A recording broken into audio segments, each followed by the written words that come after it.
I'm here on Birds 365. Thanks for tuning in early in the morning, getting up with us.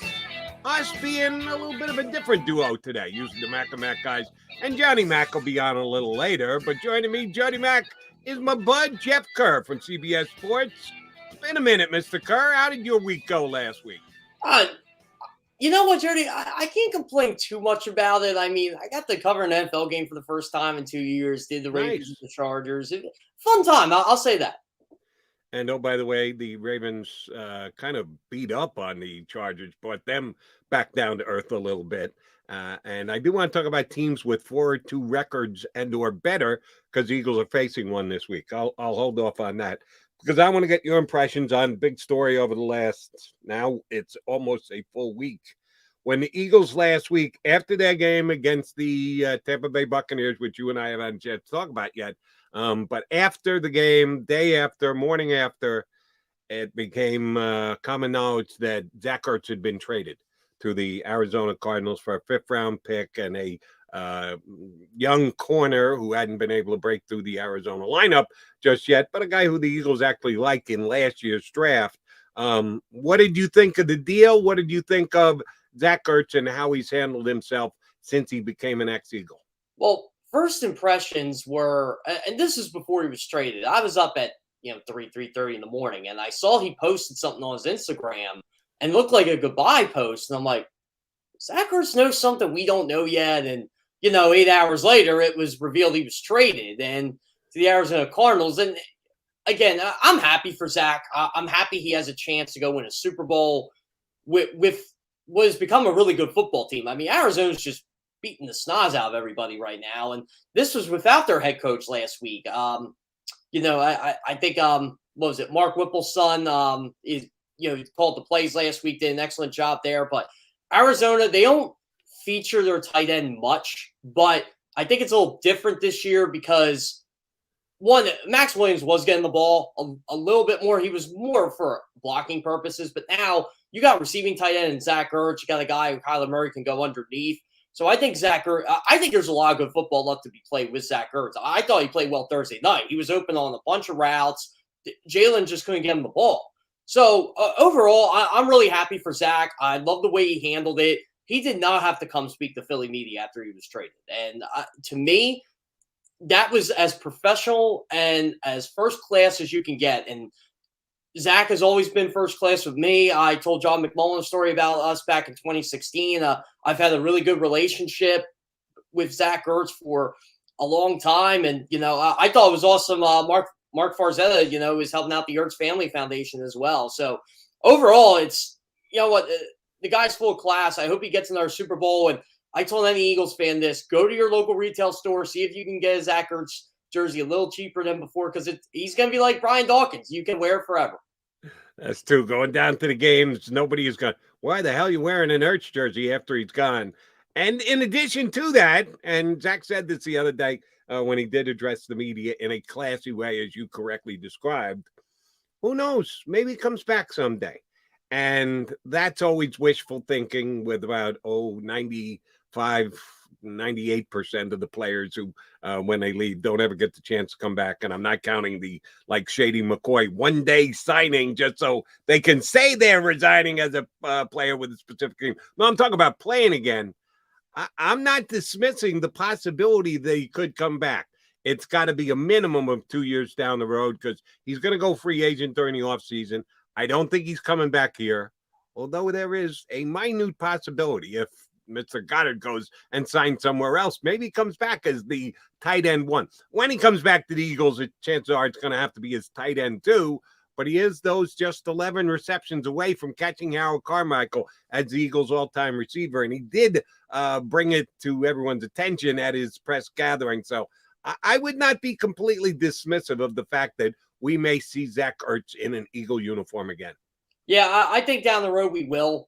Personally, obviously he's going to be a free agent this offseason. I think he's going to like Arizona enough that he stays there maybe another year, maybe another two with that Super Bowl window open for them. And again, I don't think this is just a one-and-done thing for the Cardinals, even in that loaded division. I mean, they're going to be good for a couple years here. And I think Zach Ertz will want to embrace being a veteran leader with J.J. Watt, with Chandler Jones, with A.J. Green, all those guys. I think he'll want to be part of that. So I think he'll stick around there maybe another year or two.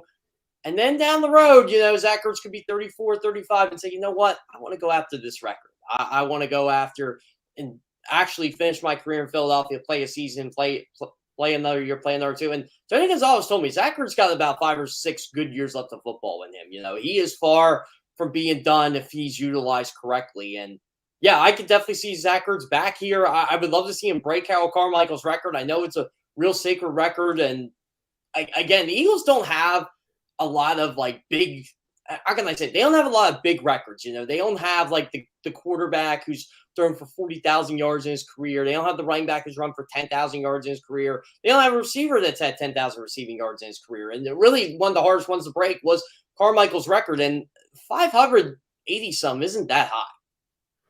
And if he meant what he said the other day, and I have no reason to doubt him, other than others have said it before and not necessarily held up their end of the bargain, I think Zach Ertz is a little bit different than other guys who have left Philadelphia when supposedly they had big ties here. He did say this is home now, and there's no better way to come home and put on a uniform, still get paid to play a little football, maybe set a record in a franchise way. So yeah, we'll cling to that somewhere down the road we could see the return of Zach Ertz. The other thing that Zach Ertz trade meant to me, Jeff, and I do want to get your take on this. The Eagles basically announced that they're sellers this season. I know Howie Roseman did what he had to do after he stepped to the mic after Zach Ertz did and said, well, no, we don't look at ourselves as sellers. This is just a chance for us to give some other players at that position a chance. Stop. Just stop, Howie. I know you got to say it, but he said it with such conviction as if he really meant it. No, when you're giving up a guy who is still contributing pretty mightily for you and you get a reserve cornerback who the Arizona Cardinals deactivated every week of the season and a future 5th-round draft pick, you are absolutely taking a step back this year. I'm sorry. There's no two ways about it. It was a sell, and that's fine. If they're in a transition year, Jeff Lurie said it before they even started, and if that's going to be the case going forward, I would have tried to wait one more week with the Raider game this week, see if they win this one. They lose this one, now they're 2-5. Yeah, you're probably pretty screwed. But they decided to do it. I'm sure a lot had to do with Arizona pushing them, saying, listen, we need a tight end upgrade now. We got an injury now. We need to get this deal done now. If you want to do a deal with us, our offer's on the table, but you got to do it now. They probably pressured the Eagles into making the deal on the given day that they did last week. But I was somewhat put off by Howie Roseman being as outspoken as he was that they're not selling. Oh, yeah, they are. And guess what? They'll make another deal. They'll trade off another. There is a chance that they'll move their now backup left tackle, Mr. Dillard, who's back on the bench where he belongs. Derek Barnett, who hasn't played well all year for me, hadn't really played well all that often for me. And yes, I'm ready to move on from him. There's a couple guys on this team that could be dealt in the continued sell-off by the Philadelphia Eagles. Do you think I have the right read on this? And if I do, you got a problem with it? Well, one, you do have the right read on it. And two, no, I don't have a problem with it. Honestly, Jody. And this is how I'm looking at the situation. So this is, as a media member, sometimes you're thinking in the back of your head when Howie Roseman says those comments, well, we're not sellers. You mean to tell me if someone offers you a second-round pick for Darius Slay, you're not going to take it? I mean, seriously, you're just going to just leave it on the table? No, you're going to trade that type of player. It's just the way it is right now. And I agree with you. I don't know who would want Derek Barnett. The guy doesn't have a sack in 6 games this year. But outside of the Carolina game, he has not played well. And you already made your decision. You're going to keep Josh Sweat. So I don't think Derek Barnett's coming back here. Andre Dillard, I think you can actually get a pretty decent price for Andre Dillard. He did not play bad in the starts he had, but, he's back on the bench now. And do you really want to rot this guy? No, I don't think so. And I think there's a couple other guys on one-year deals you can get rid of. I honestly, he's not going to get traded, but I don't think Eric Wilson lasts the season here. I don't. I think they'll move on from him. His snap count's reducing. So is Alex Singleton, for that matter. This is a team that they're in transition. And I think at the beginning of the year, they thought, okay, maybe we have a shot at the NFC East. We could be competitive, but I'm saying to myself too, at the end of the day, what does 8-9, 7-10 get you? It saves Nick Sirianni's job, sure, but they're 2-4 like I thought they'd be.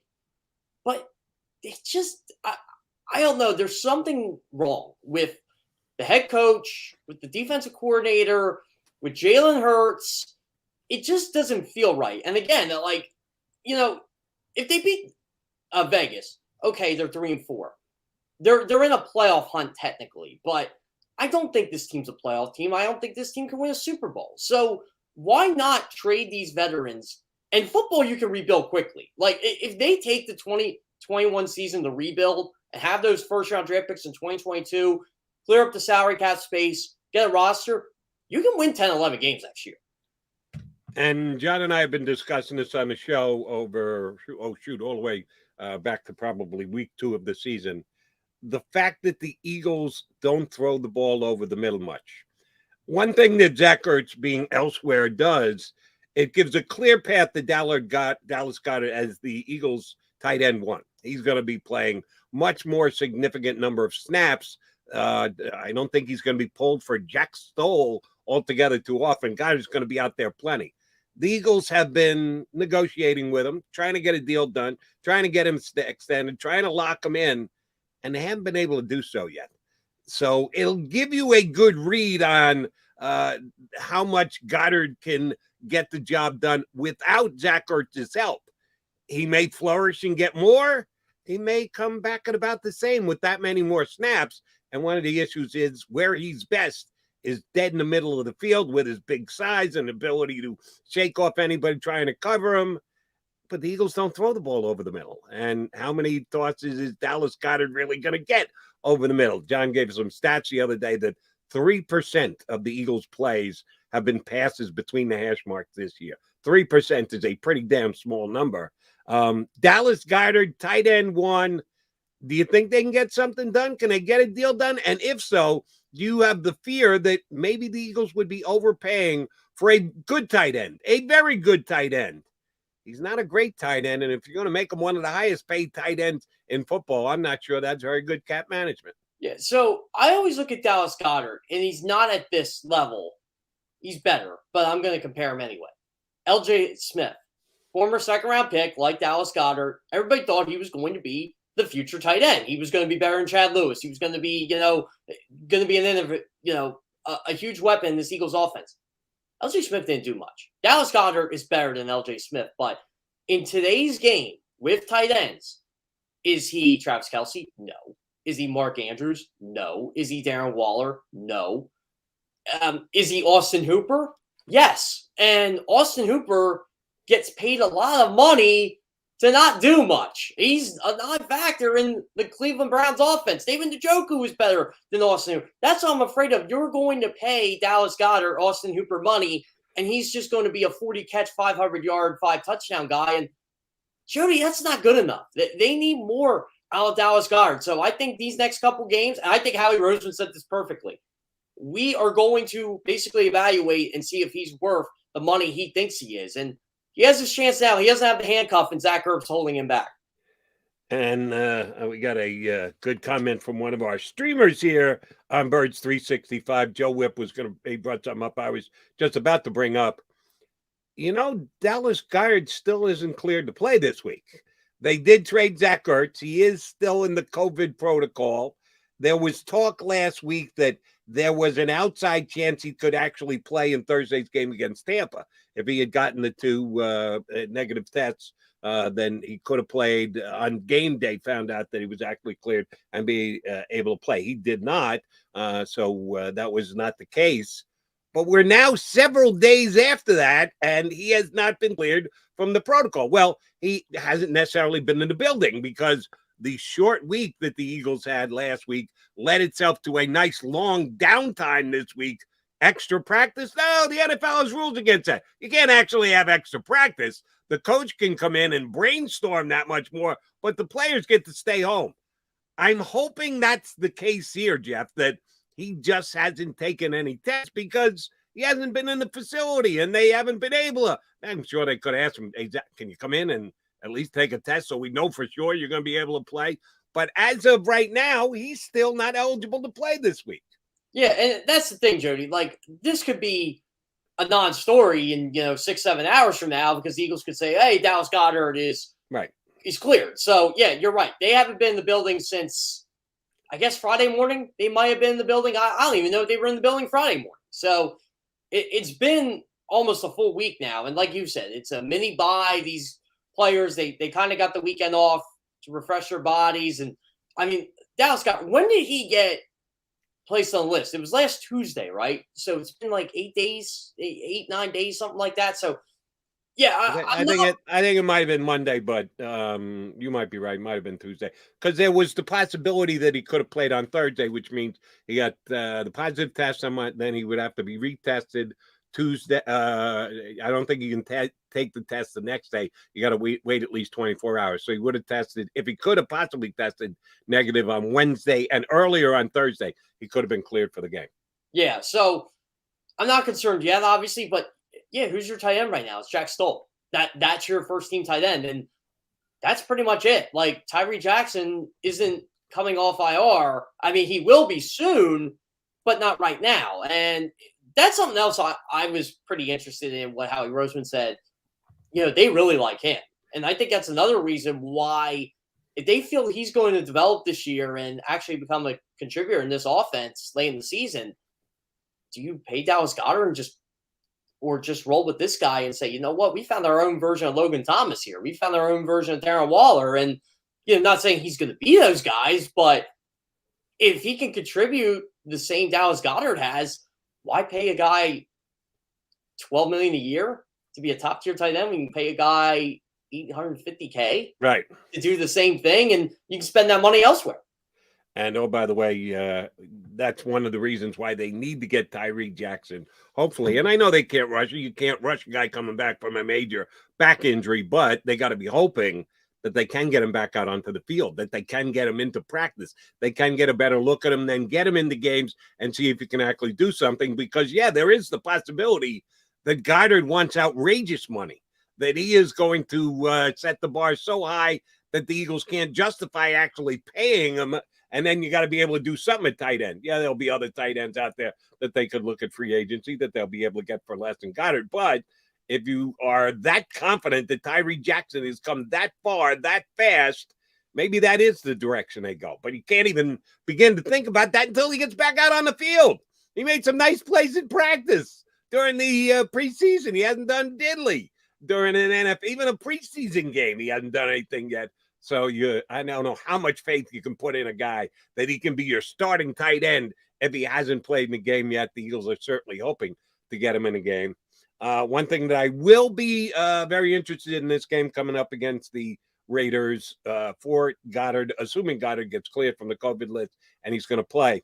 As John and I have discussed several times, the reason that Goedert is held in high regard across the league is that he's a really good pass-catching tight end.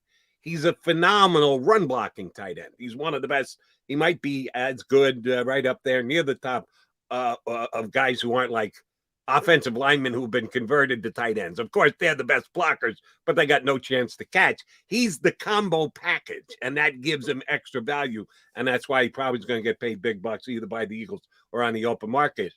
Here's a novel concept, Nick Sirianni. Why not take advantage of that skill? Actually run the football against the Raiders this week and benefit from the fact that Dallas Goedert is one of the best blocking tight ends in football. Here's a stat for you, Jody. You know the Eagles have the second fewest rush attempts in NFL history for running backs through history? In history.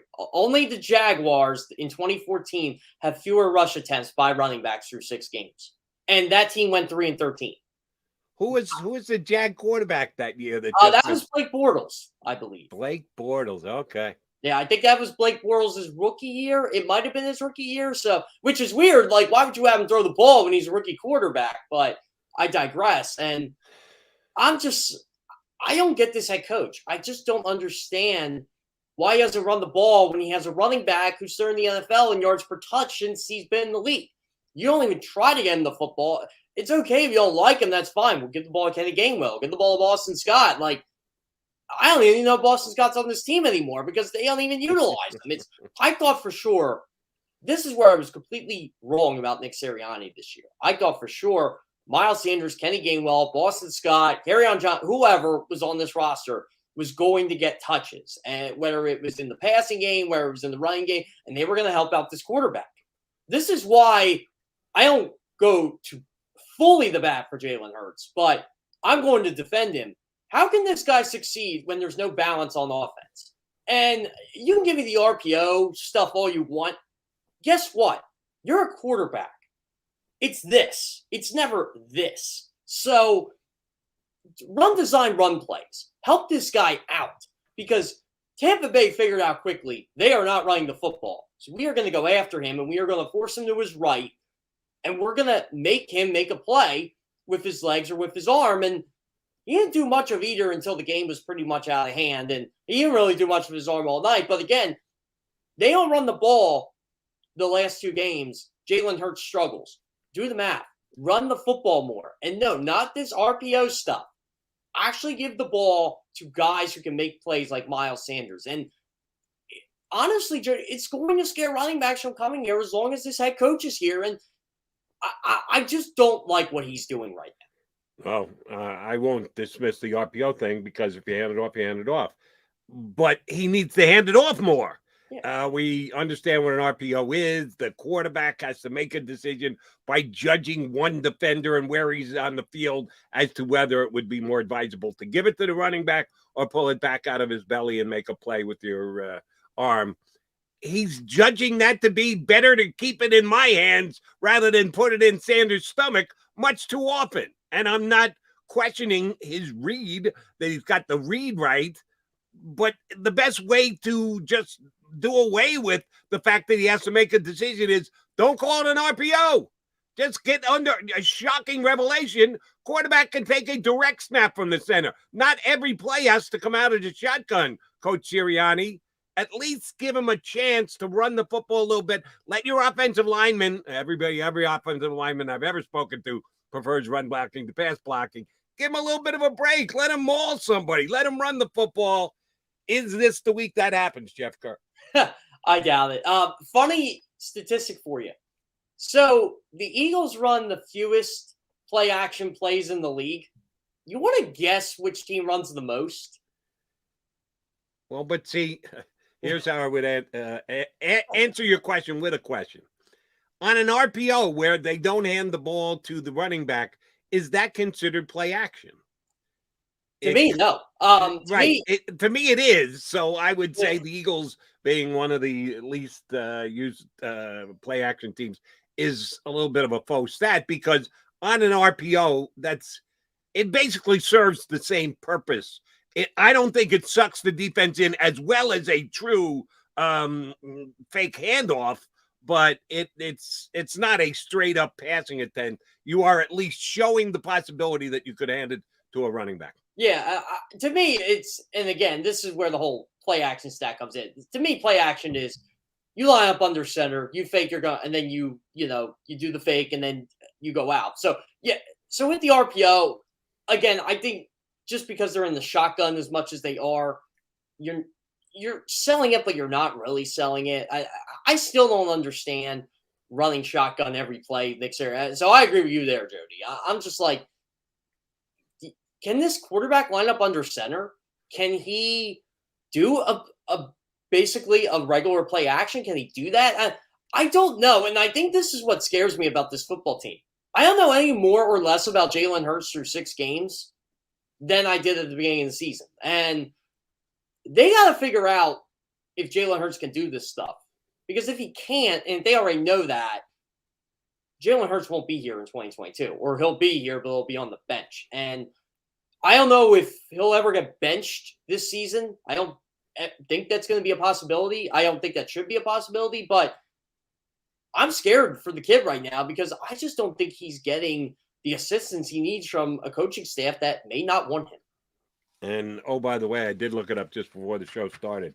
The Raiders against the run this year, and this is an imperfect stat because it doesn't take into consideration how the individual games were going. Were they playing with a lead? What was the defense's task? Were they just trying to protect? Did they need turnovers and the like? Because the Raiders are 4-2, but every single game they played seems to hang in the balance, which is why I think the stat does hold some water.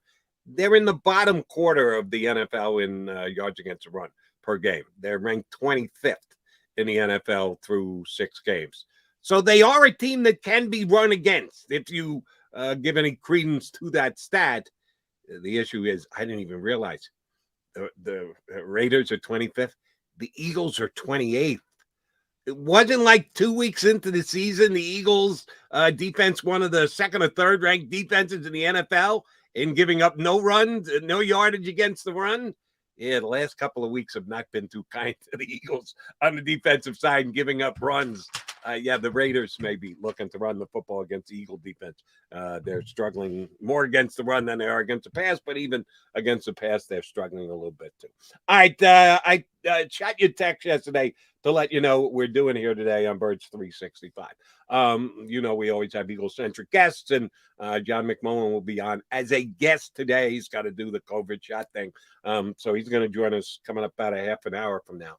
We're going to have a special guest. We do this from time to time, not often, but I surely believe this one was worth doing. Seth Wickersham, investigative reporter for ESPN, who's done a couple of really in-depth tell-all articles about the New England Patriots. He's done enough research and done enough of these stories to put it all together and come up with a book. And his book was released last week. I think it was Tuesday, as a matter of fact. And it is really eye-opening, as a matter of fact. It's called It's Better to Be Feared.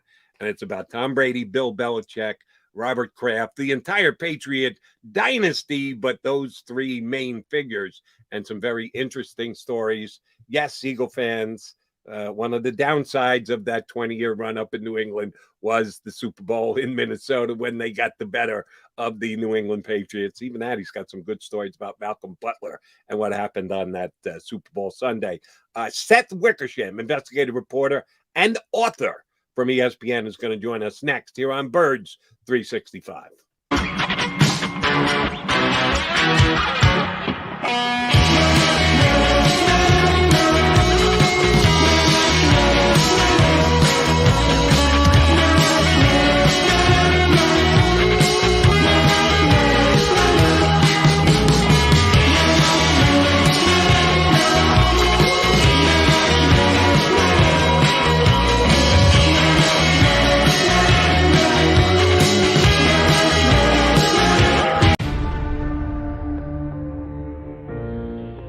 When it comes to the fight against insurance companies, large corporations, and the healthcare industry, injured victims are always the underdog. But that doesn't worry us.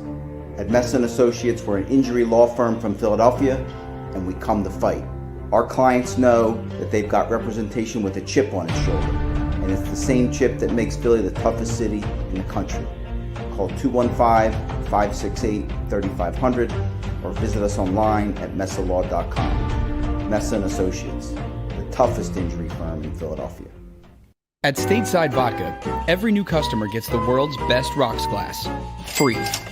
What's that? A rocks glass? You're telling me that bottle is cut in half? You could say that. Holy shit. And you're telling me I can get one of these glasses for free? That's right. 1 free rocks glass per customer with each first-time purchase of Stateside Vodka. So good, it just disappears. The International Brotherhood of Electrical Workers, Local Union 98, is a proud sponsor of The Labor Show with J. Doc and Krause every Saturday night from 6 till 8 p.m. IBEW Local 98's highly trained and superbly skilled electricians are the best in the business, setting the highest safety standards in the electrical industry. So when you're planning your next industrial, commercial, or residential project, choose an IBEW Local 98 union contractor. Learn more at IBEW98.org. Go for the midnight dares. Go for the game. Go for the hits. Go for the fans. Go for the win. Go to Ocean Casino Resort. Book your trip at theoceanac.com.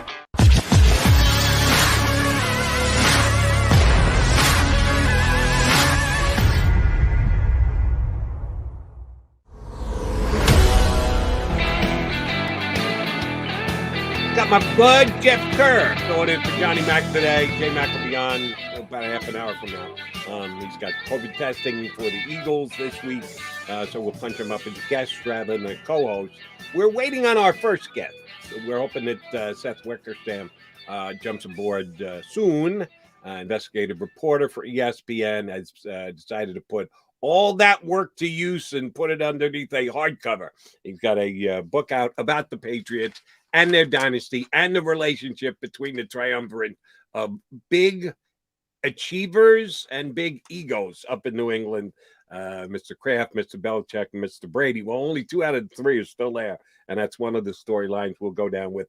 Seth Wickersham, ESPN investigative reporter, whose new book, It's Better to Be Feared, is out and on better bookshelves everywhere for you sports fans out there. I do believe it's one of those books because they have been such an accomplished team that it's not all just about the Philadelphia Eagles. If you're a football fan, then this is a story you're probably going to want to read. You can make note of the big game between the Eagles and the Patriots, and I know that's one of the things that Seth has been able to incorporate in his book.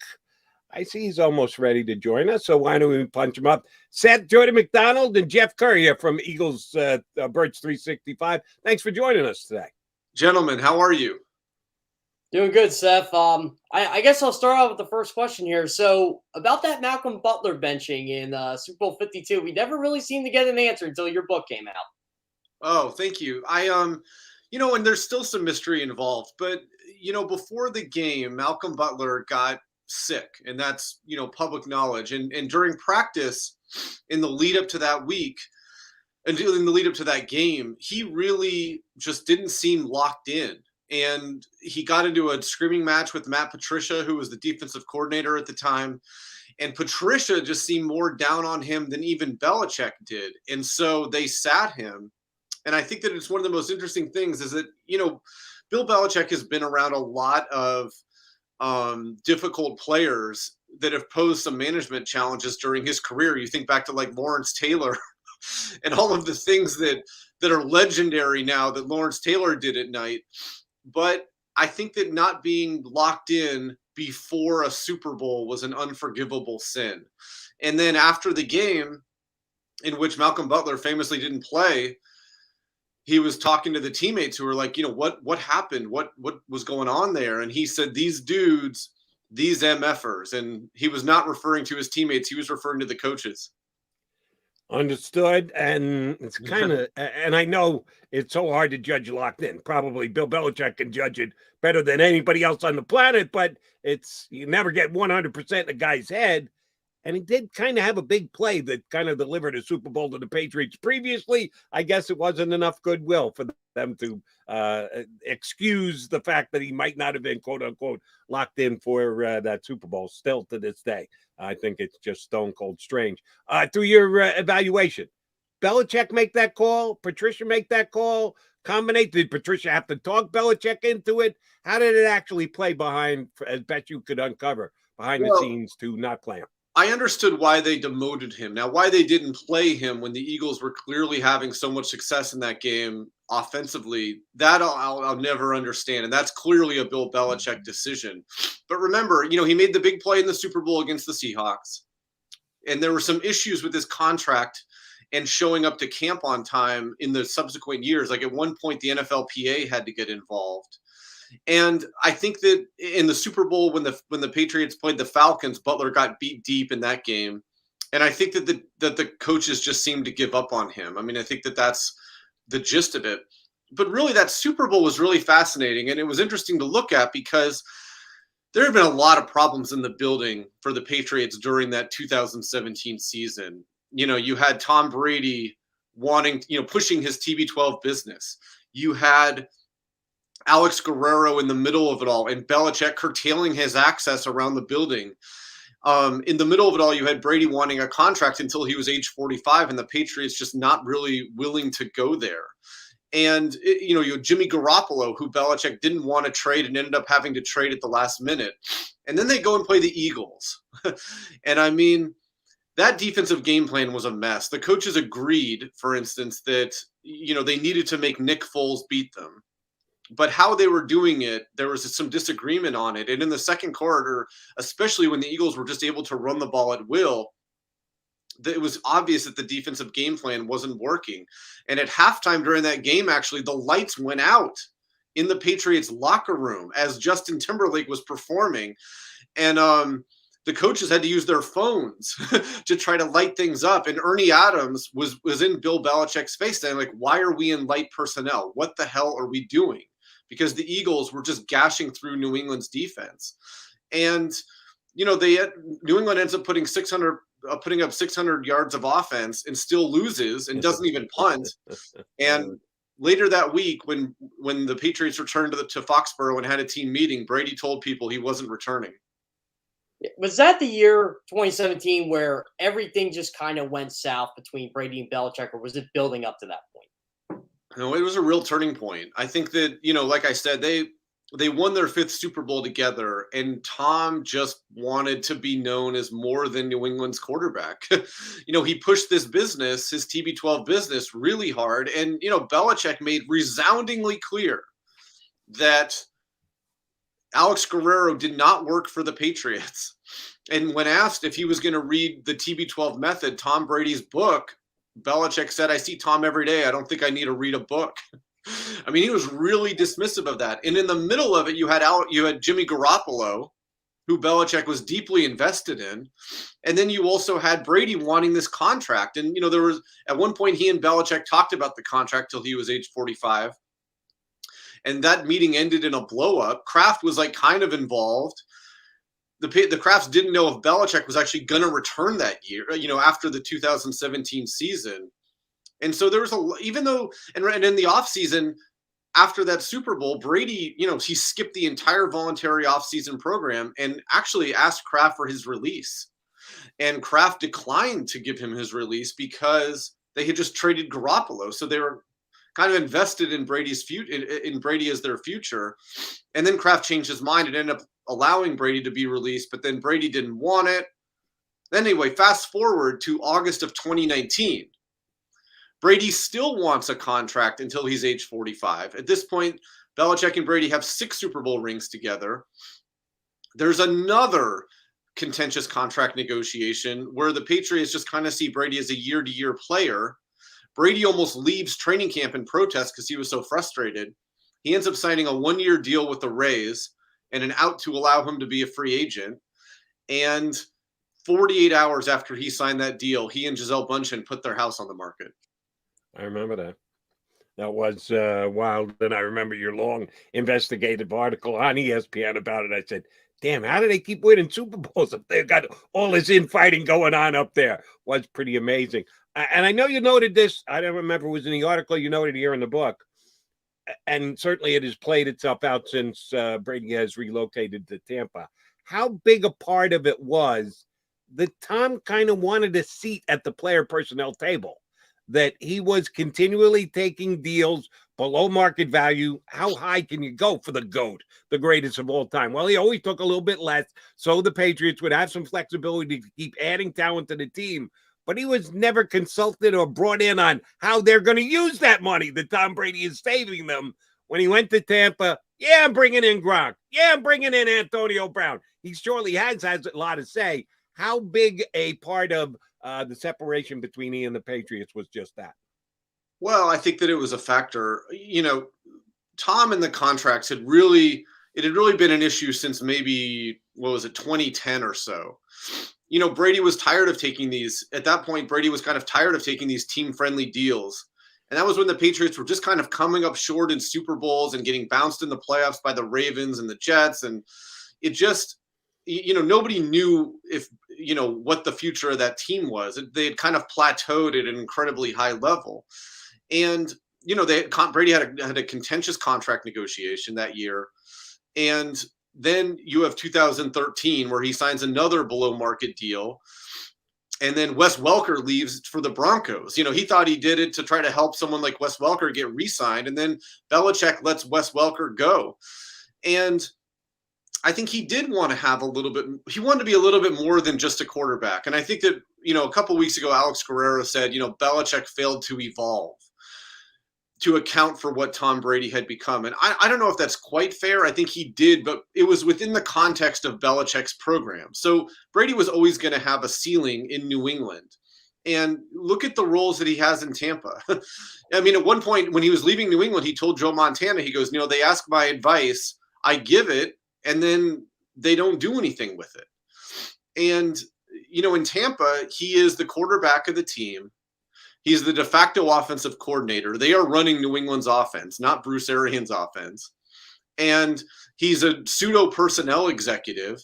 Alex Guerrero, who obviously got into, was kind of a divisive force in New England, not only has an office in the Tampa Bay Bucs building, but he got a Super Bowl ring.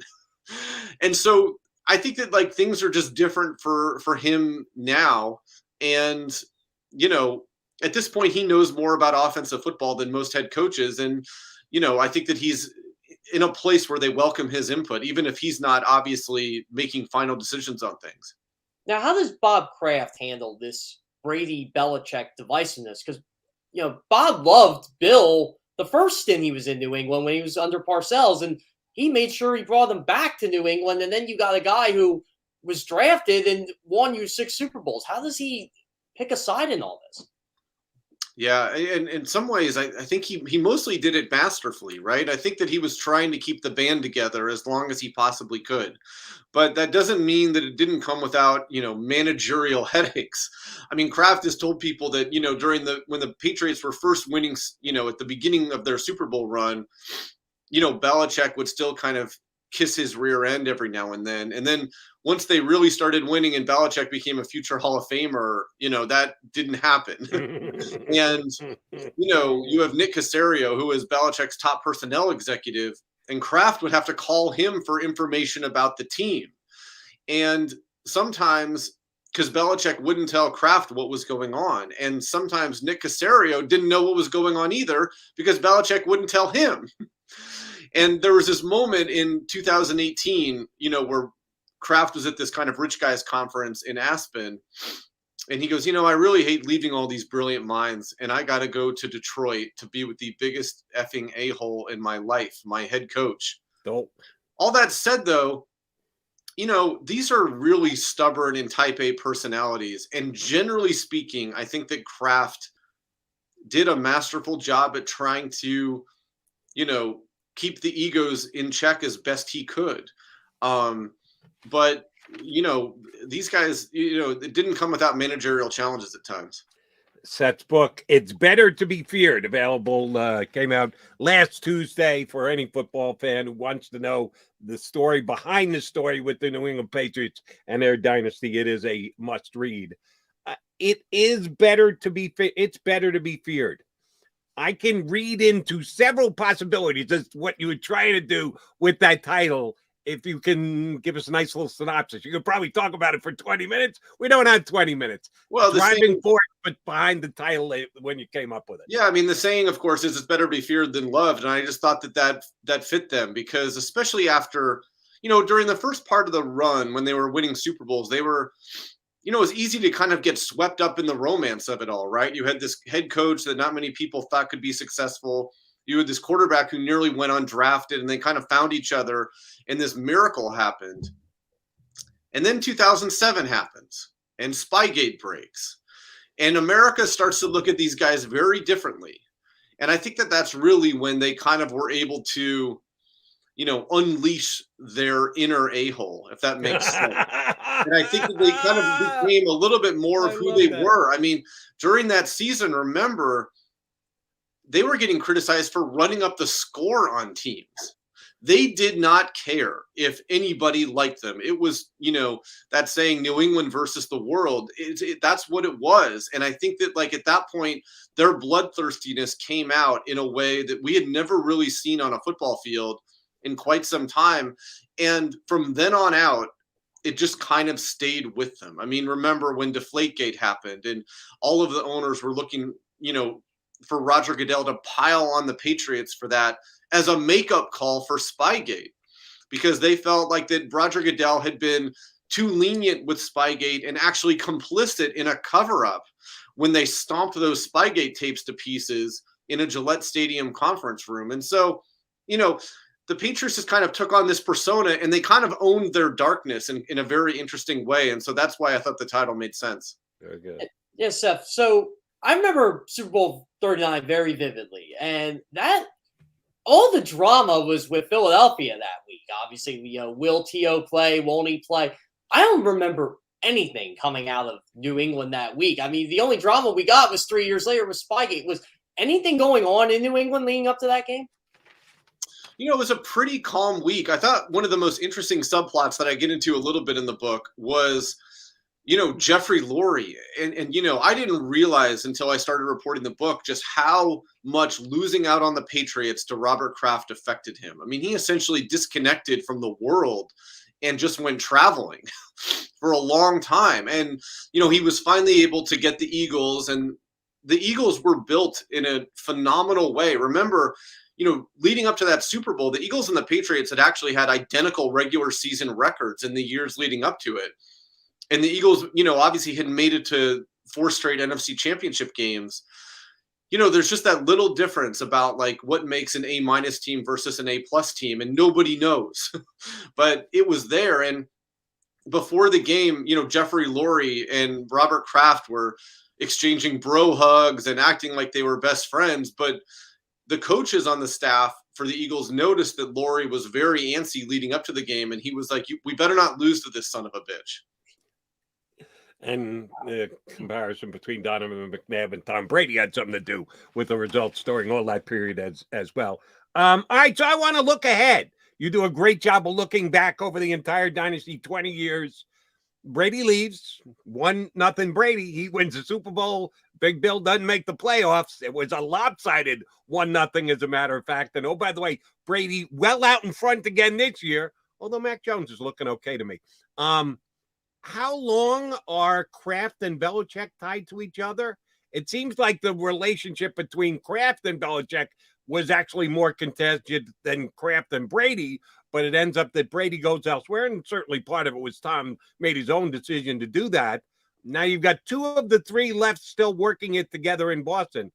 Are they tied to each other for as long as Belichick wants to coach? Is there going to come a point where if they're not going back to Super Bowls again, that he's actually going to step in and tell, sorry, Bill, you're no longer the coach of the Patriots? I know you got a big part of the book about who's next in line, the jockeying for position to step in when the Belichick era ends.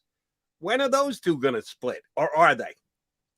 Well, I don't know. And I think that, nobody knows when Bill is going to walk away. And I think one of the most interesting things about Tom and Bill is that, yes, they're all, consumed by winning Super Bowls, but the Super Bowls are almost like an accident, like a byproduct of this larger obsession, because these guys could have exited like John Elway or, Tony Dungy at many points, and they keep going. Remember Tom Brady last year, they win the Super Bowl.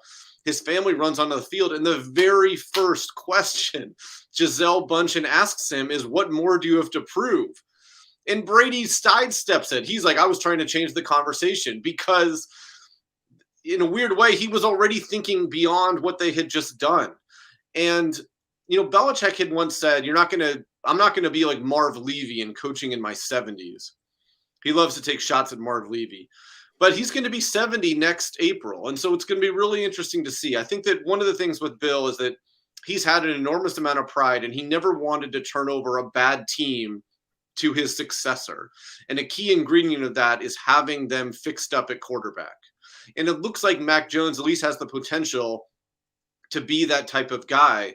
And so I think that that's such a key ingredient that it does make me wonder if, Bill might walk away sooner rather than later. But the simple fact is that nobody knows. Bill's had 6 interesting years in Cleveland, and his post-Brady record, or games without Brady, I think he's like 5-6 games under 500. Does he worry about his legacy and he can't win without this quarterback? Well, it's interesting, right? Because obviously in Cleveland, he had a losing record, and he had some extreme circumstances there, obviously. Then he goes 5-11 with Drew Bledsoe in New England, and 0-2 to start the 2001 season.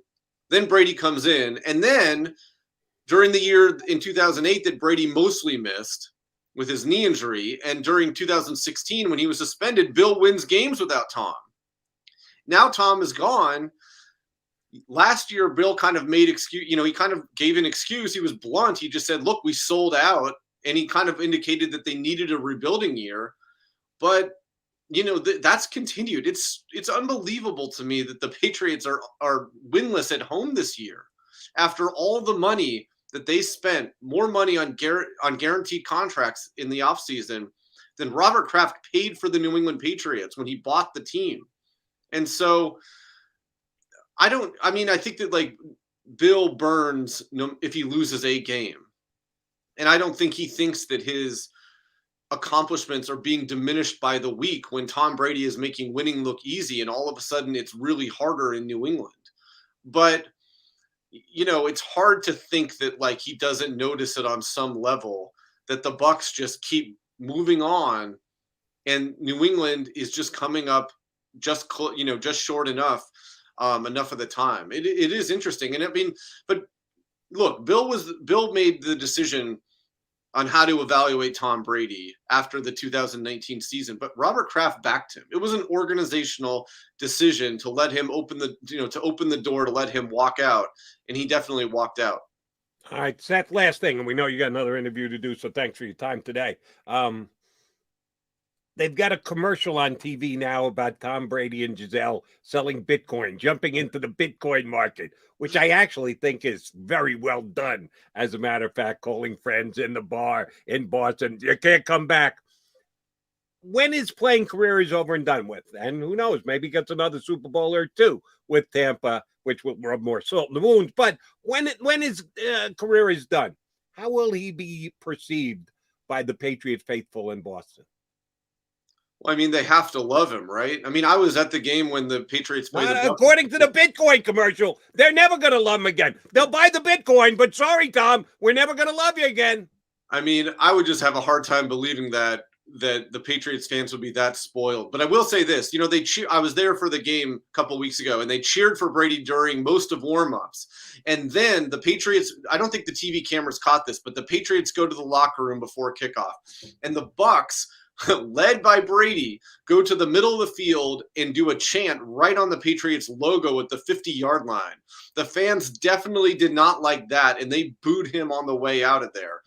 All that said, he brought that fan base. He revolutionized Boston sports forever and redefined what it meant to be a quarterback there.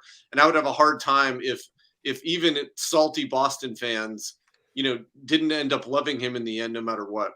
The name of the book is It's Better to Be Feared. They tell all about the dynasty that was. Could it be rekindled under Belichick? We'll see. But the dynasty over the past 2 decades with the New England Patriots, Kraft, Brady, Belichick, their relationships. Great read if you're any kind of a football fan. Seth, we appreciate you jumping on board with us today. Thank you much. Best of luck with the book. Thank you guys very much. Our pleasure. Seth Wickersham, investigative reporter for ESPN. I remember the article that he did after the Eagles had beaten the Patriots in the Super Bowl in that offseason, and what that Super Bowl lead up did to the relationship between those three guys. They stuck it out. They won another Super Bowl, beat the Rams the year after, but it was irreparably damaged at that point. And now one of the parties has gone in separate ways, and he's doing okay in Tampa. Eagles got a first-hand look at it last Thursday night, as a matter of fact. All right, we'll come back. Jeff Kerr, Jody McDonald, your Birds 365 guys. John McMullen, the usual co-host, will step in to the guest spot. He joins us next here on Birds 365.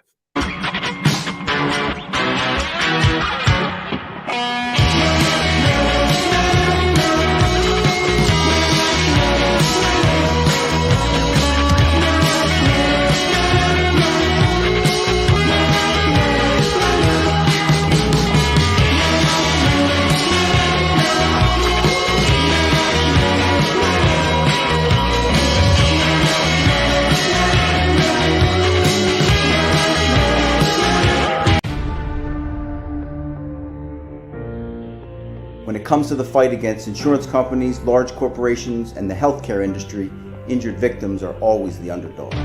But that doesn't worry us. At Messon Associates, we're an injury law firm from Philadelphia, and we come to fight. Our clients know that they've got representation with a chip on its shoulder, and it's the same chip that makes Philly the toughest city in the country. Call Call 215-568-3500 or visit us online at messalaw.com. Messa & Associates, the toughest injury firm in Philadelphia. At Stateside Vodka, every new customer gets the world's best rocks glass. Free. What's that? A rocks glass? You're telling me that bottle is cut in half? You could say that. Holy shit. And you're telling me I can get one of these glasses for free? That's right. One free rocks glass per customer with each first-time purchase of Stateside Vodka. So good, it just disappears. The International Brotherhood of Electrical Workers, Local Union 98, is a proud sponsor of The Labor Show with J. and Krause every Saturday night from 6 till 8 p.m. IBEW Local 98's highly trained and superbly skilled electricians are the best in the business, setting the highest safety standards in the electrical industry. So when you're planning your next industrial, commercial, or residential project, choose an IBEW Local 98 union contractor. Learn more at IBEW98.org. Go for the midnight dares. Go for the game. Go for the hits. Go for the fans. Go for the win. Go to Ocean Casino Resort. Book your trip at theoceanac.com.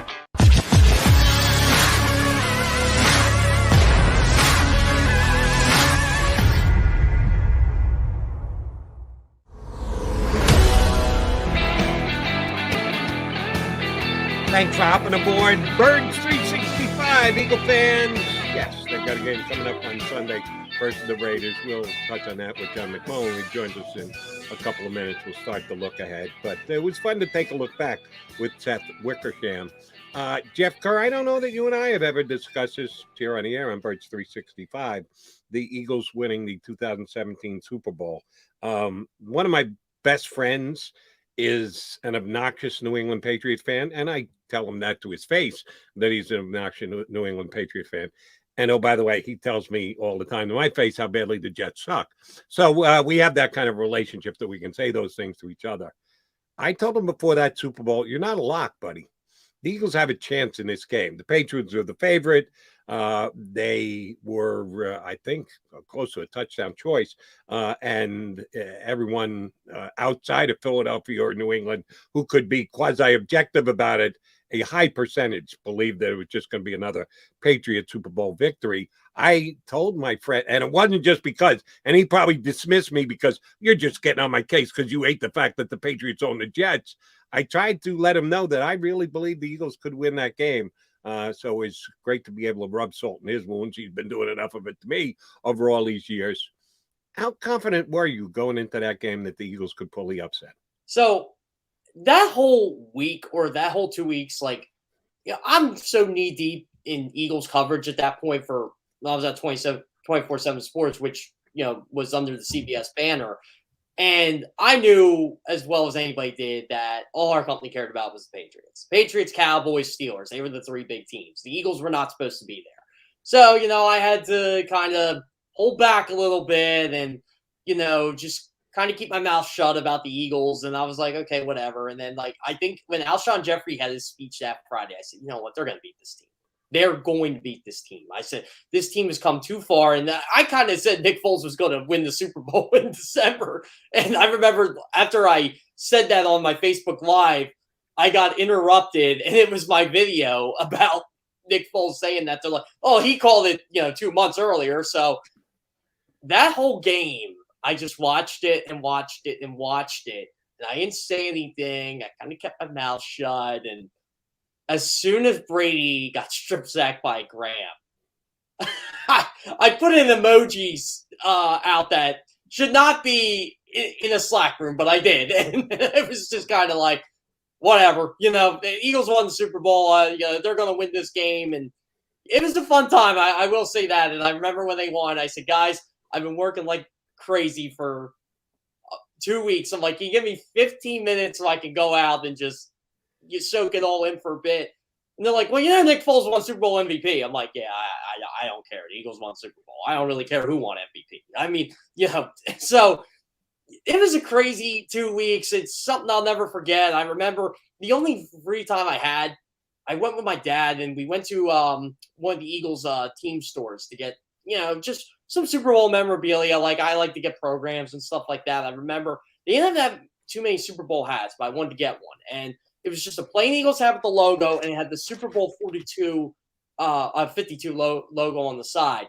I'm like, oh, this is pretty cool. I never wore the hat, but it just kind of sticks in there like in a trophy case. So, that's kind of my memory from the game. It was one of those games where I honestly didn't think they were going to win it until that Friday. Like, I like the week they had a practice. I liked how Doug Peterson was all secretive. I'm like, I think they had a great chance. But when Alshon Jeffrey just kind of went off at the media that Friday, I'm like, they're going to win this game. I'm like, they're ticked off. They want to go beat this team.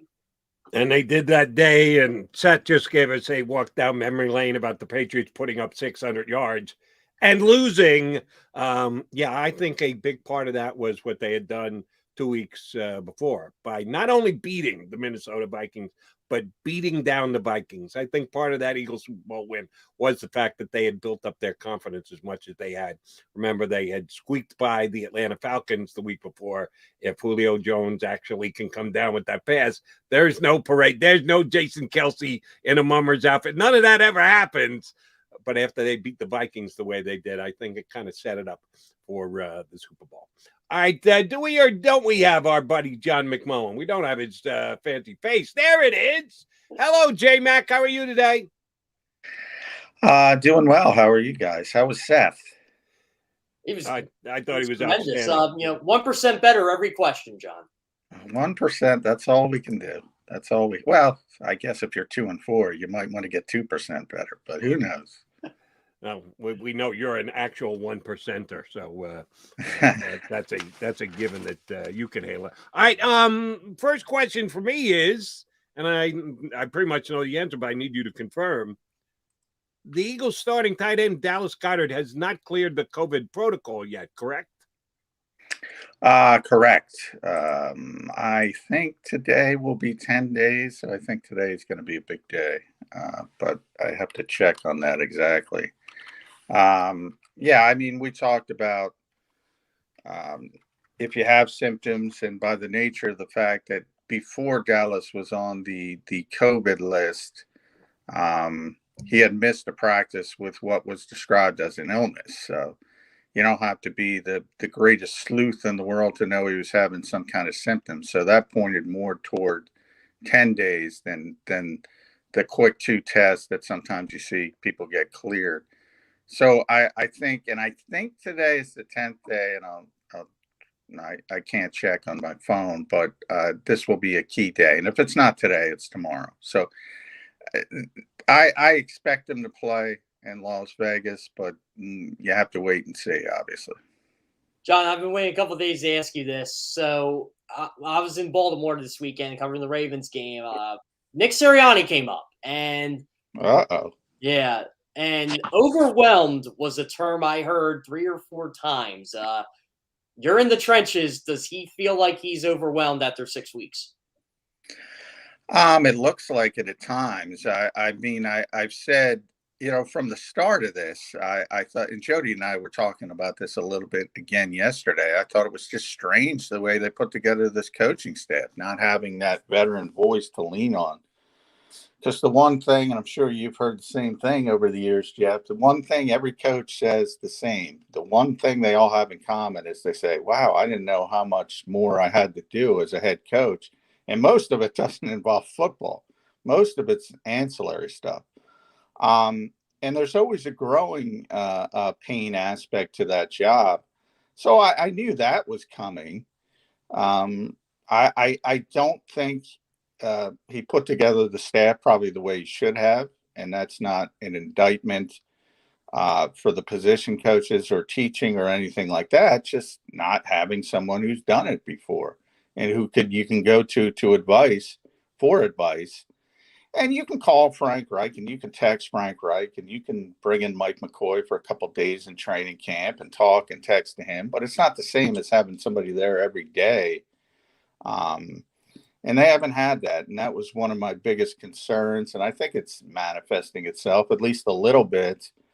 But I knew the growing pains were coming. It happens with every first-year head coach, every rookie head coach. And it's a little bit even harder you take a look at a Matt Rule, for instance, a couple of weeks ago in Carolina in year 2, you go back to his rookie year, we had Colin Thompson on the show, and he was like, well, he was a head coach at Temple and Baylor, so at least he did it at that level and kind of knew the enormity of the job.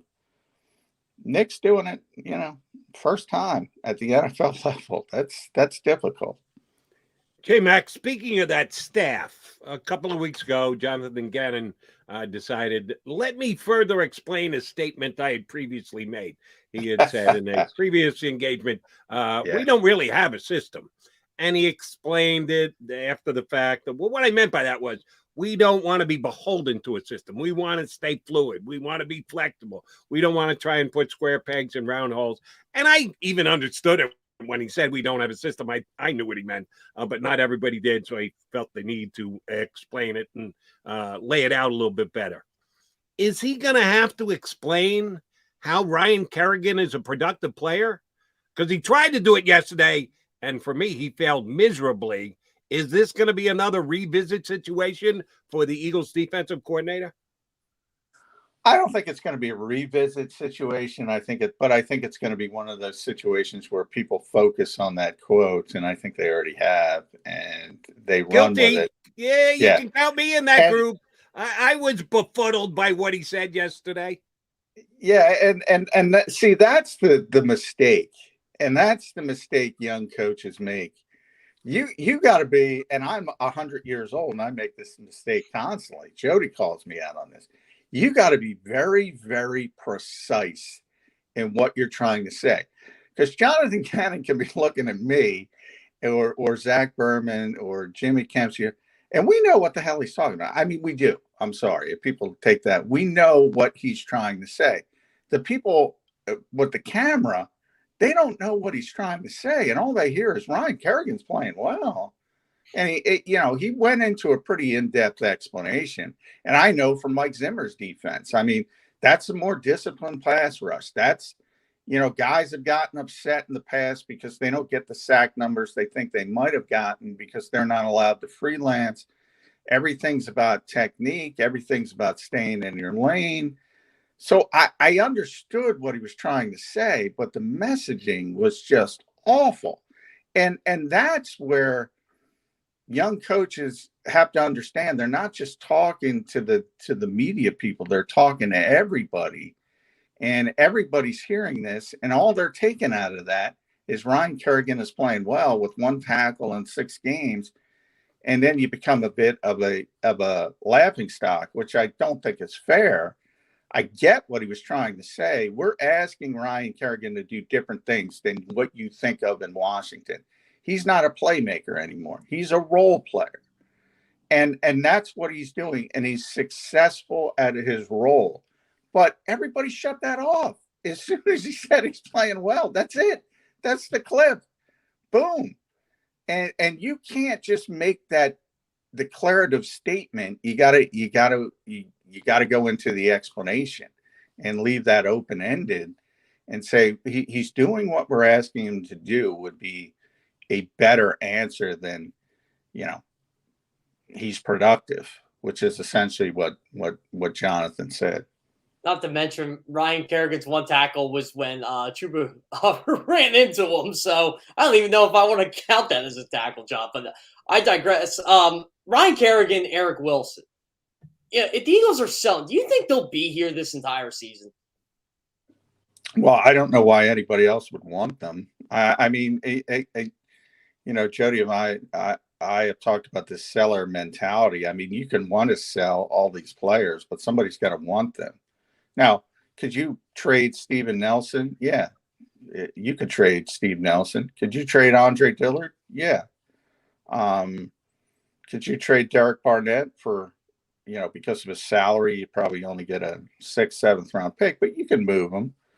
Can you move Eric Wilson? I just said cut him. that would have been a better term.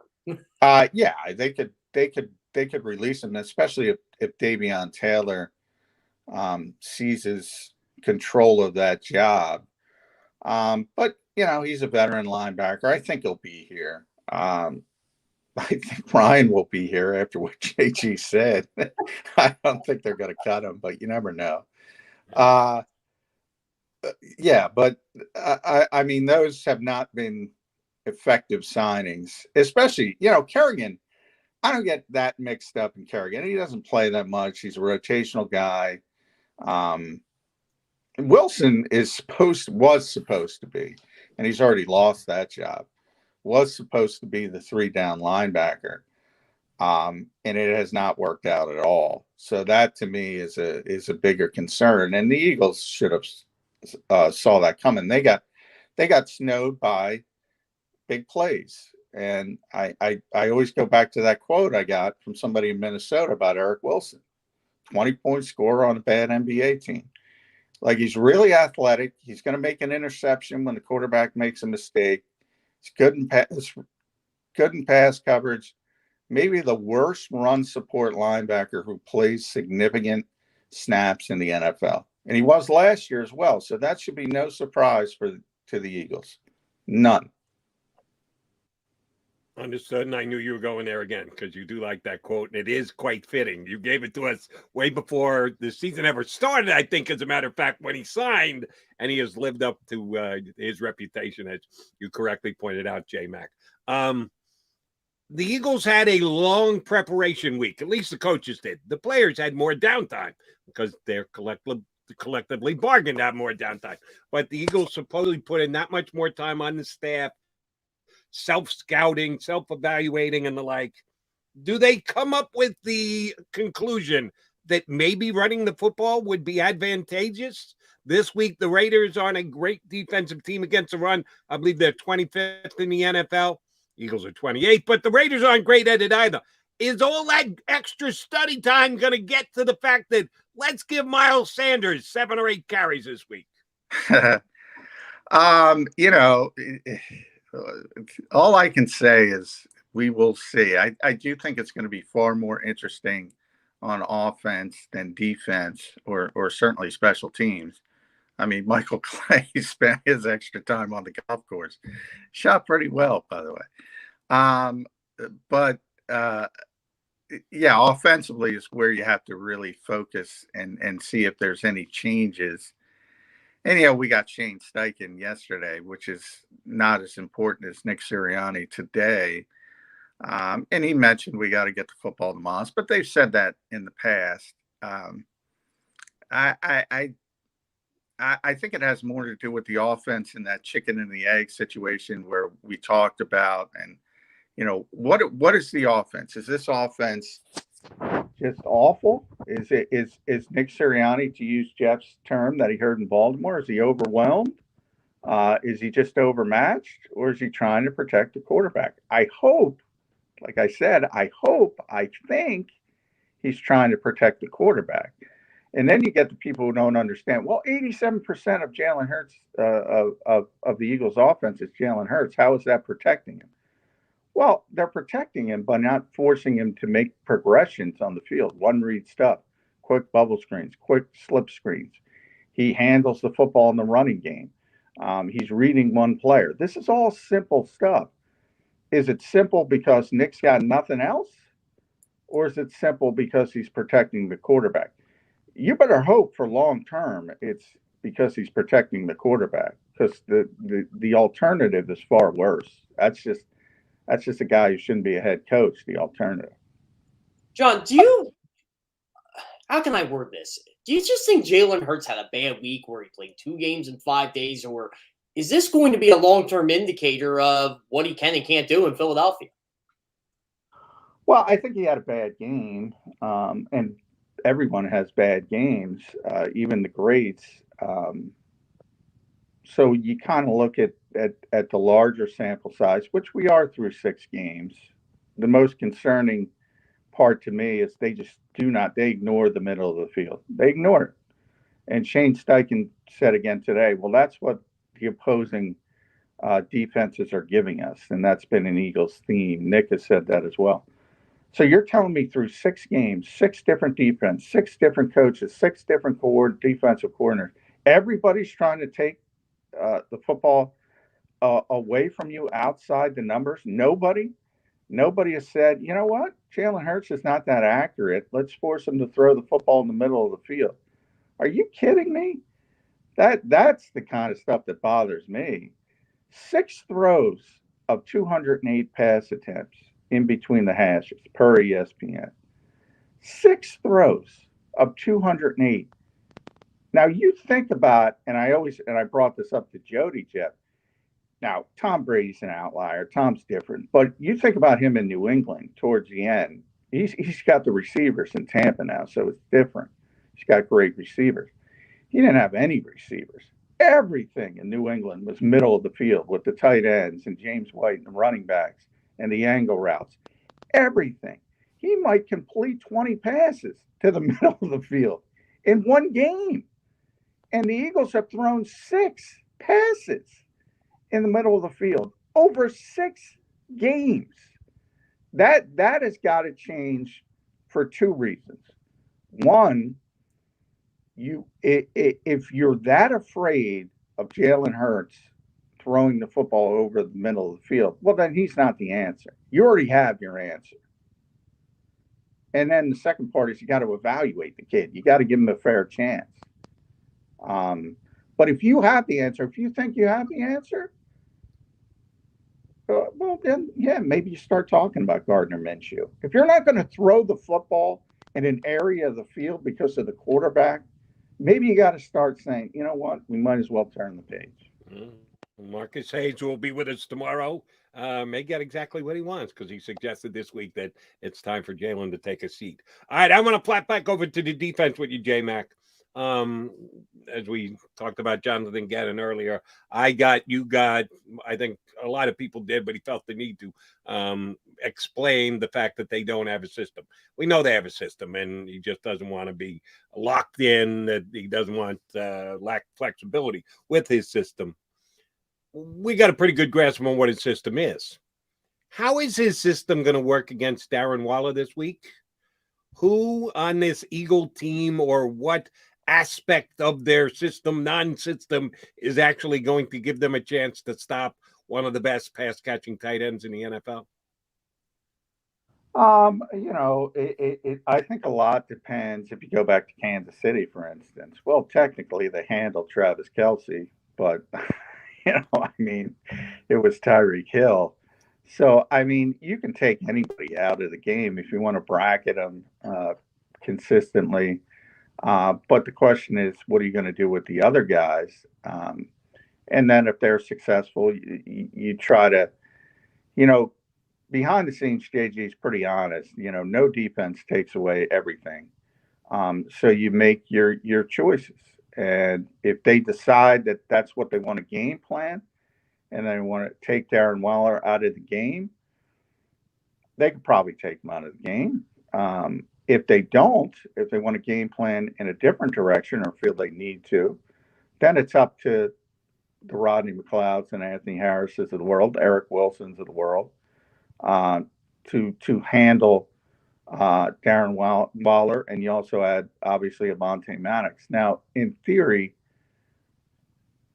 I think Avonte's played pretty well, but that's a mismatch from a size standpoint, obviously, and that's why you have these flex tight ends. That's why NFL teams like them if they can get them, because it's always a mismatch. You're either too fast, too big for the corner, too athletic for the linebacker, and that's why all of them. That's why Kyle Pitts was the 4th pick in the draft. That's why Kelsey's Kelsey. And that's why Darren Waller's, was turned in from a wide receiver at Georgia Tech to a king-size flex receiver.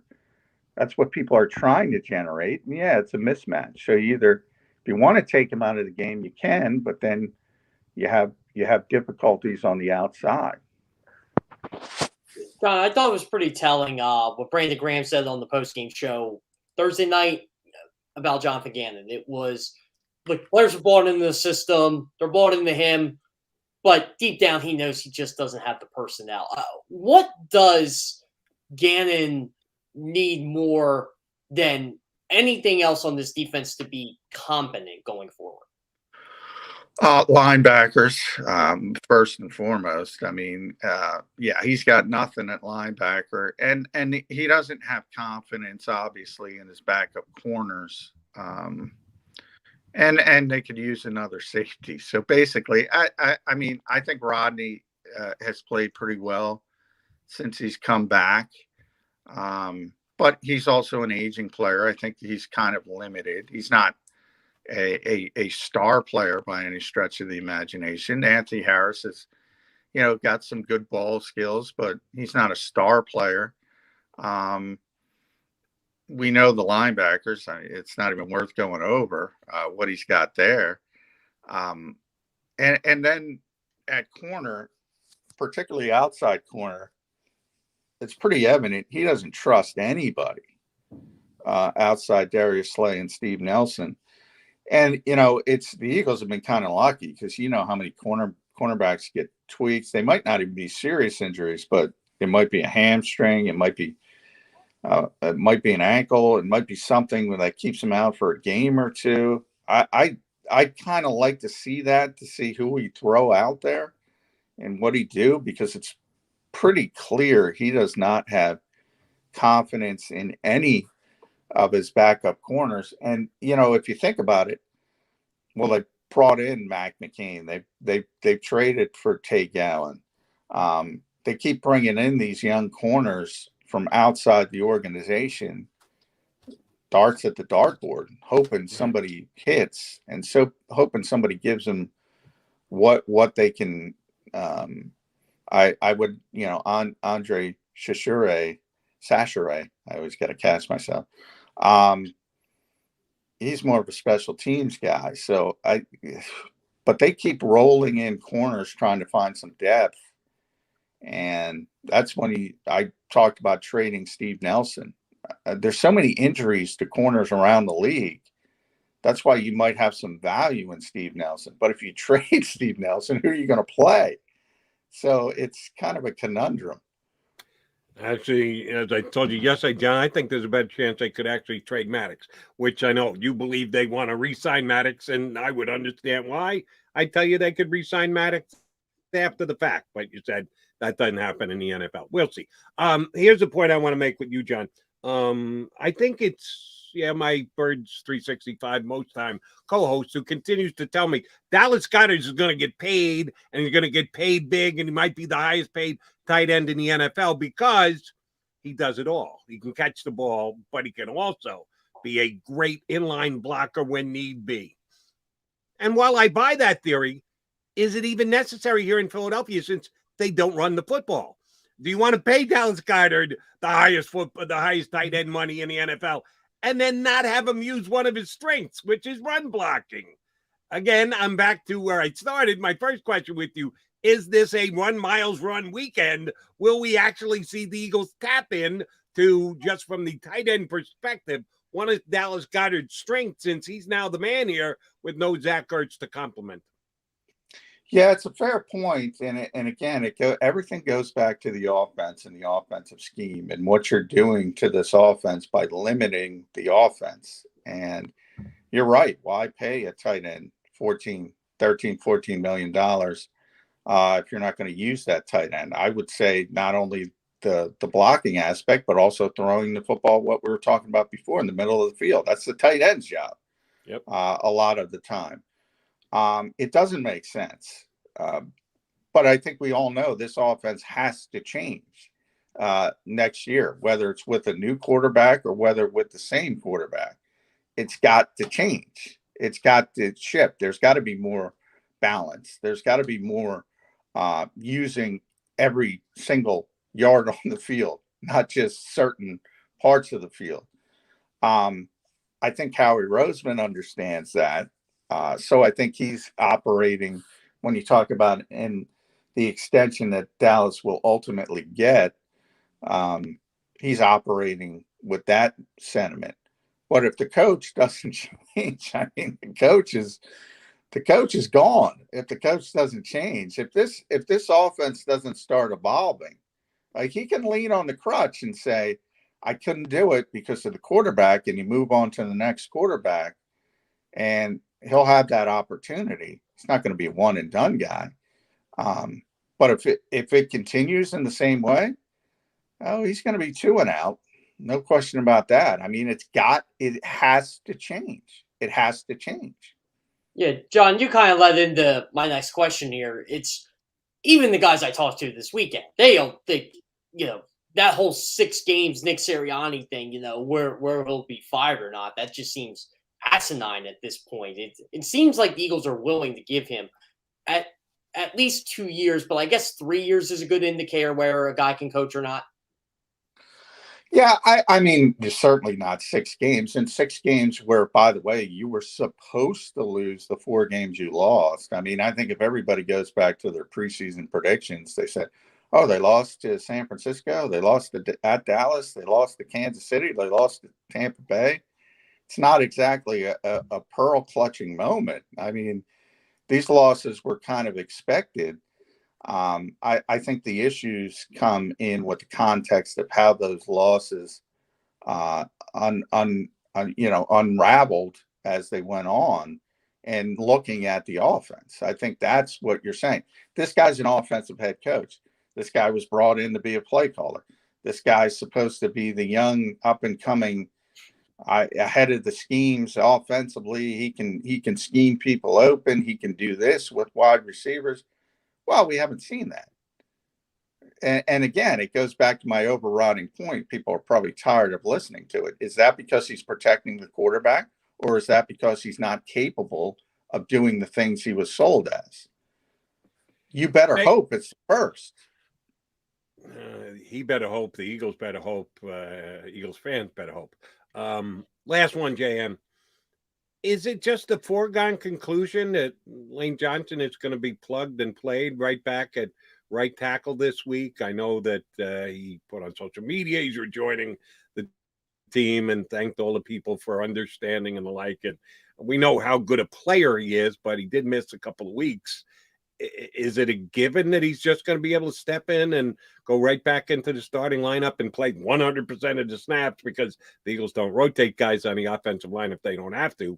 When do you think Coach Sirianni will let that be known that, yes, Lane's good to go and we expect him full bore? I'm guessing he kind of begs off today and says, we'll see how he jumps in. I don't think it's a foregone conclusion. I think he might need a week to get back in the mix, but we'll see. I could see him putting him out there as well.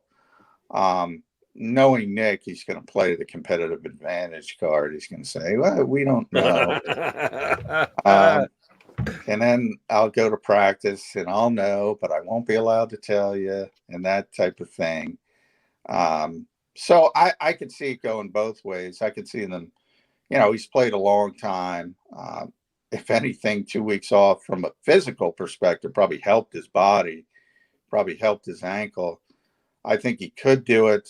I think they'll play the competitive advantage card as the week goes on. It's funny. Instead of where's Waldo, where's Nate Herbig? Yes, the Eagles are getting a competitive advantage because we don't know where Nate Herbig's going to show up on the Eagle offensive line.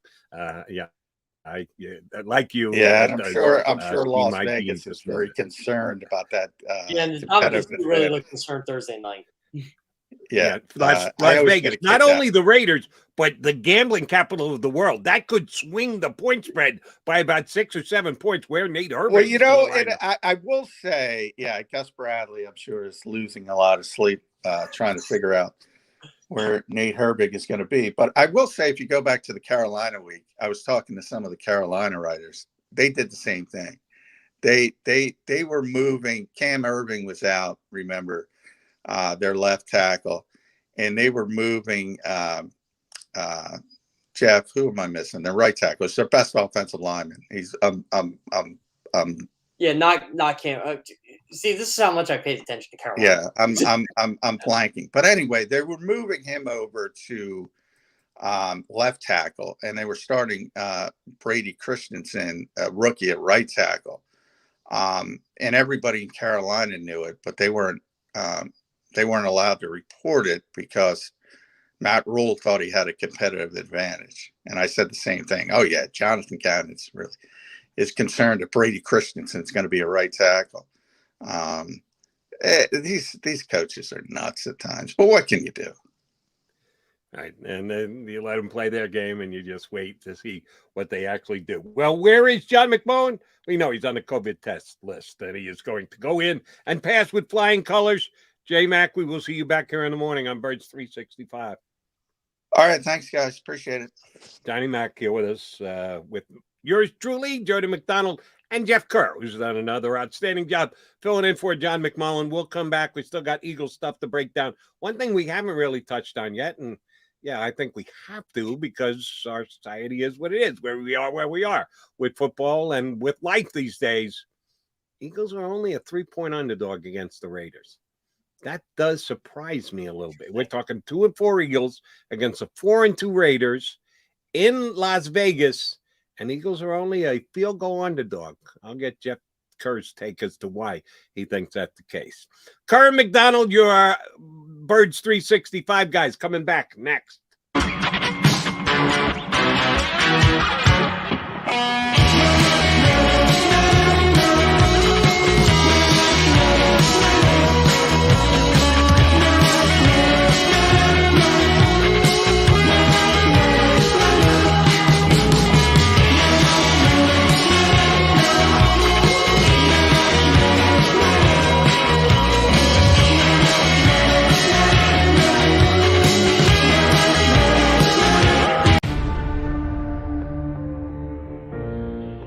When it comes to the fight against insurance companies, large corporations, and the healthcare industry, injured victims are always the underdog. But that doesn't worry us. At Messa & Associates, we're an injury law firm from Philadelphia, and we come to fight. Our clients know that they've got representation with a chip on its shoulder, and it's the same chip that makes Philly the toughest city in the country. Call 215-568-3500 or visit us online at messalaw.com. Messa & Associates, the toughest injury firm in Philadelphia. At Stateside Vodka, every new customer gets the world's best rocks glass, free. What's that? A rocks glass? You're telling me that bottle is cut in half? You could say that. Holy shit. And you're telling me I can get one of these glasses for free? That's right. One free rocks glass per customer with each first-time purchase of Stateside Vodka. So good, it just disappears. The International Brotherhood of Electrical Workers, Local Union 98, is a proud sponsor of The Labor Show with J. and Krause every Saturday night from 6 to 8 p.m. IBEW Local 98's highly trained and superbly skilled electricians are the best in the business, setting the highest safety standards in the electrical industry. So when you're planning your next industrial, commercial, or residential project, choose an IBEW Local 98 union contractor. Learn more at IBEW98.org. Go for the midnight dares. Go for the game. Go for the hits. Go for the fans. Go for the win. Go to Ocean Casino Resort. Book your trip at theoceanac.com.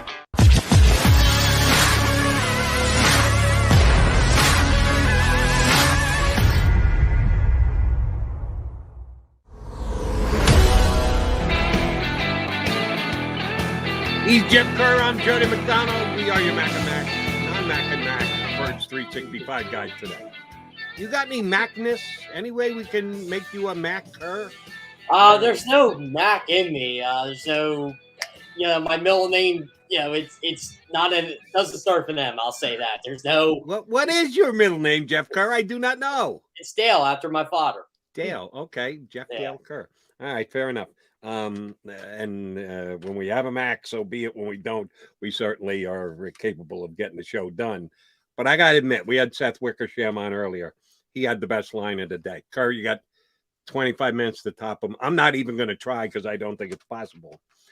You've got to own your inner a-holeness. Didn't think we were going to get that line on today's show. That was awesome. I had never heard anyone say it exactly that way. And I thought it was great. And we thank Seth for coming on. Thank Johnny Mac for coming on. Jeff, I need you to explain to me why the Eagles are only a field goal underdog against the Raiders. And again, I don't know everything about gambling, but I got a pretty good grasp on it. And forever, the acknowledgement has been home field advantage should give the team whose stadium they're playing in a 3-point advantage. So if you believe that the line moves 3 points toward the Raiders because the game is in their new stadium in Las Vegas, well, when that meets on a neutral site field, the Eagles and the Raiders should be a stone cold toss-up. That it should be a 50-50 proposition that either team could win. The Eagles are 2-4. The Raiders are 4-2. There are only, you know what? I'll make it a question off the top of your head. You may know it, Jeff, or you may be able to just quick figure it out. How many teams in the National Football League as of right now have a winning record? As of right now? Oh, right now. Man. Yeah, this is – I probably need about a minute or two here, but I just did the division rankings yesterday. It just came out. So you shouldn't have to look it up. You should be able to figure it out off the top of your head. How many teams have a winning record? I want to say it's 17 or 18 off the top of my head. No. It's not? Oh, okay. No. Well, let's see. The NFC's got 3 losing teams. South's got 2. Is it more than 17? No, less. Yeah, it's got to be less. I'll go 13. Not even. Wow. There are only 11 teams right now in the National Football League that have winning records because we're on the even week. 3-3 doesn't cut it. So you've got to be 4-2 and you know what, better. that's what I was thinking. I was adding the 500 teams in my head. Right. That's not winning teams. Those are 500 teams. So there is only 11. The Raiders happen to be one of them at 4-2. Now, of those 11 teams with winning records, I would say the Raiders might be the weakest. Either, for me, it would be either the Raiders or the Bengals. Those two would be the last 2 teams with at least 4-2 records. I think every other 4-2 team, and certainly the 5-1 teams and the 1-6-0 team, I would rate ahead of the Raiders. So they're not an uber impressive 4-2, but they are 4-2 when there are only 11 teams in the league. That's 1/3 of the league that actually has a winning record.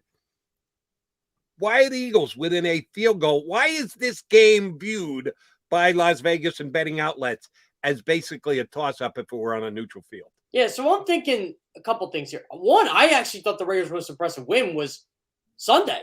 Because I didn't think they were going to beat Denver. Not after all the drama they just ensued and, all the drama that's going to come. But they really rallied in that game. And, Derek Carr had a nice game. Kenyon Drake had a nice game. They ran the ball well. And I was like, okay, they're going to run the ball pretty well against the Eagles. I guess because the Eagles are coming off the mini-bye. They had 10 days off. And I don't think the Raiders have a great – again, this was under John Gruden, though. Playing against teams that had coming off a bye or coming off 10 days rest. So maybe that's it. It's really interesting to me that – and like you said, they're 4-2, but are they really 4-2? They're not the Los Angeles Chargers 4-2. Let's just say that. And the Chargers thumped them on Monday Night Football a couple weeks ago. They're such an enigma of a football team. I think that's why the line is what it is, because you don't know what type of Derek Carr you're going to get each and every week. Like he makes a lot of big plays, especially 20 yards downfield. But there are games where you're just like, what's he doing? Like, is this guy any good? Like their offensive line is shaky at times.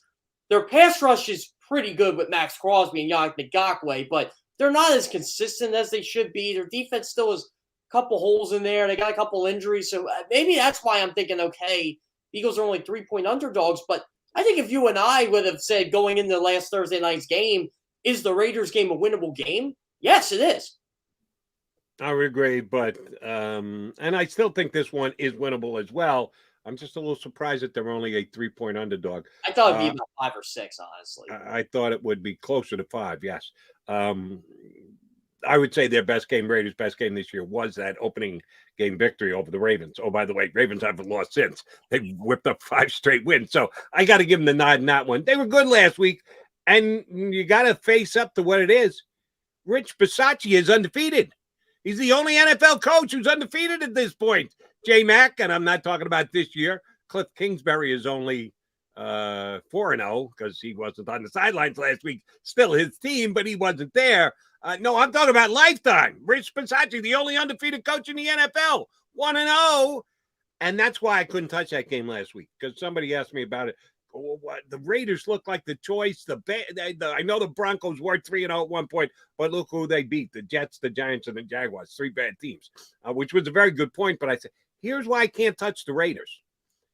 I don't know how they're going to deal internally with all the Gruden stuff. There was a chance that they rallied together as a group and said, either let's win one for the Gipper, or we're going to not let this get inside our head. We're going to try and go out for our new coach. That was a possibility. Or they could all be out of their mind. Can't believe they pulled the plug out. Who is this guy? He said this stuff. We know that the Raiders have an openly gay player on their team. I would think it would have a direct effect on a Carl Nassib for the things that leaked out. And they could have come out completely unfocused for that game. Prior to it happening, I had no idea which way it was going to go. Now, to their credit, they came out focused. They played well. You said you thought it was their best game of the year. Was that a one-week wonder?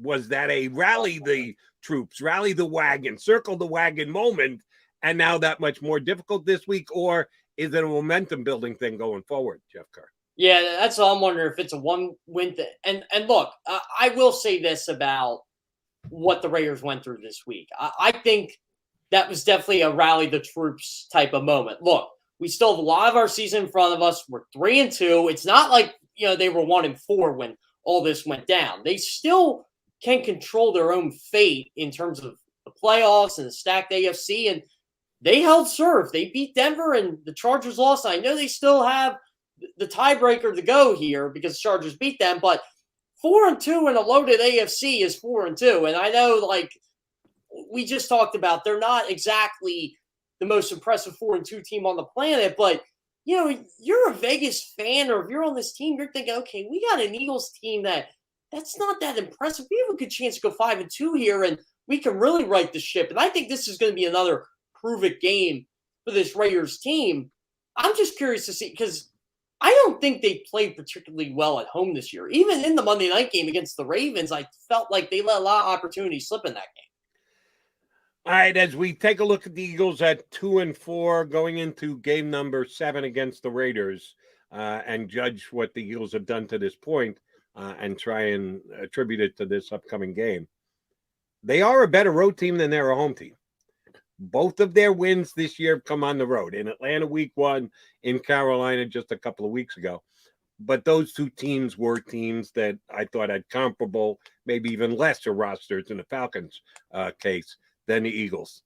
The home teams that they'd have to face off against have been pretty significant and pretty talented and better rosters than the Eagles. Jeff Kerr, have we been able to determine yet? There are sometimes you get a team that just plays better on the road for whatever reasons and not as well as they do at home. You're supposed to play better at home. You got the hometown crowd backing you. You're supposed to be able to ride on the emotion of the support you get from your hometown crowd.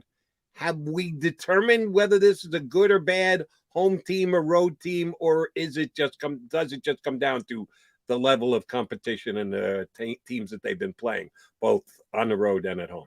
Well, this is an interesting trend for the league in general. Over the last 3 years, teams on the road have a 51 win percentage.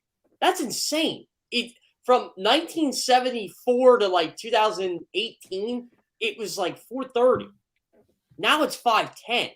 So you have to wonder, maybe that's why the line is as skewed as it is, because they just don't know. Like, you're right. You're supposed to play kind of like when I was in Baltimore this week, how the Ravens played. They fed off the crowd noise. They fed off the energy. They knew it was a big game, 1 o'clock, playing, that old school adage, West Coast team coming East Coast. It's 10 a.m. in the morning, and they just, put the throttle down, took an early lead, and that was it. Now it's, it is funny how the Eagles' 2 wins are against the Falcons team, who may not be as bad as we thought. They're not good, but they may not be as bad as they thought. They are 2-3. And against a Panthers team who I don't think is that bad here. And the Panthers just lost back-to-back games at home. They just lost in overtime to the Vikings at home. So, yeah, I don't know, Jody. Like, it's tough because I feel like the Eagles' opponents on the road are more winnable games than their opponents at home when you're facing the 2 teams that were in the Super Bowl last year and a team that we all thought was going to be pretty good in the San Francisco 49ers. I think that they let that one get away. But honestly, through 6 weeks, if you had told me the Eagles would be 2-1 on the road and 0-3 at home. I always said, yeah, that's probably right, just because of who they played. It's very interesting because now you got a team in Vegas who I think they could beat, and they got a team in Detroit on the road who they should beat. I mean, there's a very good possibility this team could be 4-1 on the road going into that Chargers game. All right, let me look ahead to a game or two and just an overall conference read from you on where the Eagles sit. Howie Roseman attempted to tell us selling. What do you mean selling? We're not selling. We think we're just giving a chance to some of our good young players. Yeah, they're selling. And they might not be able to pull off another trade. Remember, it takes two to tango. Howie Roseman can, behind the closed doors, behind the scenes, talk to every general manager in the league and say, we've got guys available. How would you like player X, player Y, player Z? And if the other team says, no, thank you, there's nothing you can do about it. But the Eagles took a step backwards when they traded Zach Ertz just for this season, my estimation. And it bothers me after 6 weeks that they've done so in a 17-week season when they're not 0-6. They're not completely buried. They're not in great position, but they're not completely buried. Let's judge their position. They're tied with Washington in the division. They've got 2 games against Washington. You beat Washington, you can finish ahead of Washington. But it looks very unlikely they're going to beat the Cowboys. Cowboys, by the way, get a big break this week. Dak hurt his calf at the end of the Cowboys win the other night against the Patriots and probably wouldn't be able to play this week if the Cowboys were playing. They're not. They're on their bye week. So the schedule did them a major favor by not having to make a decision on whether to play Dak Prescott with his calf issue. The Cowboys have basically put the division away. I know there are 11 games left to go. You wouldn't usually say the division is over and done with 11 games to go. So here's how I'll qualify it. If Dak Prescott stays healthy, this division is over. The Dallas Cowboys are going to win it. Agree or disagree? Oh, I agree 100%. It's if Dak Prescott say that calf strain is grade 2, he misses what? Maybe 2-3 more games, and then you have an opening there. But here's what I'm concerned about, Jody. Who's going to catch him? Washington? I don't think so. Philly? I don't think so. Giants, definitely not. So I think they kind of have this thing wrapped up, but you're right. If Dak's healthy, they may win this thing by 5-6 games. I mean, they're already up 3 with a tiebreaker over the Eagles. So, yeah, I don't know, Jody. I think Dak makes them a contender in the NFC. I still don't think they're better than the big dogs. I think Arizona's up there. Tampa Bay's definitely up there. I don't think they're as good as them, but I think they're good enough to win a playoff game. But overall, they're benefiting from a really easy schedule too. They are not playing the same schedule the Philadelphia Eagles are playing right now, and I think they got the Kansas City Chiefs coming up in a couple weeks, if I'm not mistaken. So that'll be an interesting test for them. But overall, I remember Pat Walker, who I work with at CBS. He mainly focuses on the Cowboys. When they lost the first game, he said, "Jeff, they could win 8 in a row." And I said, "You really think that?" He goes, "Look at their schedule." And I looked at their schedule. I said, "It ain't that far-fetched." Yeah, and they've got 5. They only need 3 more to make 8 in a row happen. I want you to read on a couple of teams that are 3-3. We just did the list of teams that are winning teams in the NFL. Only 11 at 4-2 or better. A couple of 3-3s, the Minnesota Vikings, who are like a cardiac kid team. Every game seems to come down to the last play of the game, if not in overtime. And the Chicago Bears, with Justin Fields now having taken over, got beat by Aaron Rodgers at home last week, but that's nothing new. It's been happening for a decade plus in that division. Aaron Rodgers always beats the Chicago Bears. Which of those 2 teams is more likely to be above 500 and be a true wild card contender, Vikings or Bears? I would say the Vikings. Again, there's 5 teams in the NFC I think we're pretty certain are going to make the playoffs. Tampa, LA, Dallas, Arizona, Green Bay. That's the 5th. So I think there's a couple of teams battling for its final 2 spots. I think the Vikings are eventually going to seize one of them. I think they are what they are, 3-3, but I think they have the potential to be a little bit better than that just because of their schedule. And again, I think they're a better team than the Chicago Bears at this point. And the Bears should be better. I like their defense. I like their skill position players. Obviously, not having Dave Montgomery hurts. I don't know what happened to Allen Robinson this year. I mean, he just went from one of the best receivers in football to he just isn't good. And I don't know if that's because of the quarterback. I don't know if that's because of the head coach. I really do think Matt Nagy holds this team back. And Justin Fields is the lowest completion percentage and the lowest pass yards per game in the league since becoming a starter. And Justin Fields is too good for that. I thought Justin Fields was going to elevate this team to the playoffs, but if we're going to be honest, and I think of all these like teams, I guess we can call them the group of five, the Vikings, the Bears, the Panthers, maybe Philadelphia's in that mix. I don't think so, but overall, I think the Vikings are going to end up, probably finishing like 9-8. One more you're going to put in the list because the standings say you have to. They're kind of out of sight, out of mind. They were one of the teams on the bye last week, so you kind of forget about them. The Saints are 3-2. Yeah, obviously the Saints too. Yeah, right. Yeah. And I'm not a Jameis guy. He's been okay. He's kind of been Jameis in that it's good weeks, bad weeks. It's just the bad weeks haven't been as horrendous as they were in Tampa before he got out there. He hasn't had any 4 interception games, which he did when he was down in Tampa. But I just don't know if the upside's good enough for Jameis to lead this team to the playoffs. You think they're a playoff team? The Eagles have the Saints on the sked, so they'll have something to say about whether the Saints make the playoffs this year. You think of them in that light? Yeah, so this is what upsets me about the Saints. They should be 4-1 right now. I don't know how they lost that Giants team, but that just changed my whole outlook on them because I was looking at Jameis's numbers game by game, and I'm like, okay, he had 1 really good game, 3 decent to good games, and a bad game. And that was week 2 against Carolina. And I think Carolina, this Saints team, you can make the argument they could be undefeated right now. But, Carolina beat them pretty good. And the Giants came back on them. So I think they are exactly what the record says they are. They're 3-2. I think they can obviously sneak in there. They still got to play Tampa, so that's going to be a hindrance. They got to beat Carolina again. This is what makes the NFC so unpredictable for me. The NFC West is the best division in football, but Seattle looks like they're going to go on a tailspin now that they don't have Russ. The NFC North, I think, stinks. I really do. Even though they have 2 3-3 teams, I think they stink. With Green Bay in there. The NFC East isn't good, and I don't know what to make of the South. So I guess it's going to go into these interdivision schedules and who plays who, and that's going to come out of it. But I think the Saints got really focused on Alvin Kamara more. I think one of these receivers, either Marcus Callaway or Deontay Harris, one of them's got to step up here.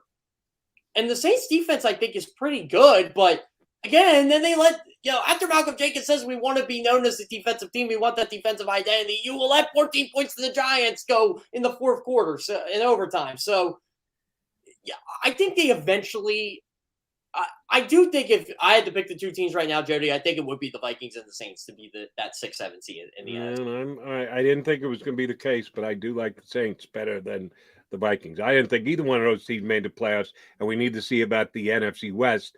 San Francisco also on the bye week, another one of those out of sight, out of mind teams. I still think of them as a playoff team, but the one that I had as a playoff team, which I'm really worried about, is Seattle. Sorry. And I know Geno Smith. I got screwed. I was 5 for 5 on my picks last week, and I had the Steelers to go 6 for 6 and hit my 16 parlay. I can't believe they blew a 14-0 lead at half. I know they won the game, but they blew the lead, and Geno Smith actually moved the ball. Geno Smith can't play. What the hell, Steelers defense? Yeah, I think the Seahawks are severely compromised because of Russell Wilson's injury. All right, we'll come back. We need to put a bow on the show. He's Jeff Kerr. I'm Jody McDonald. Let's wrap up Birds 365.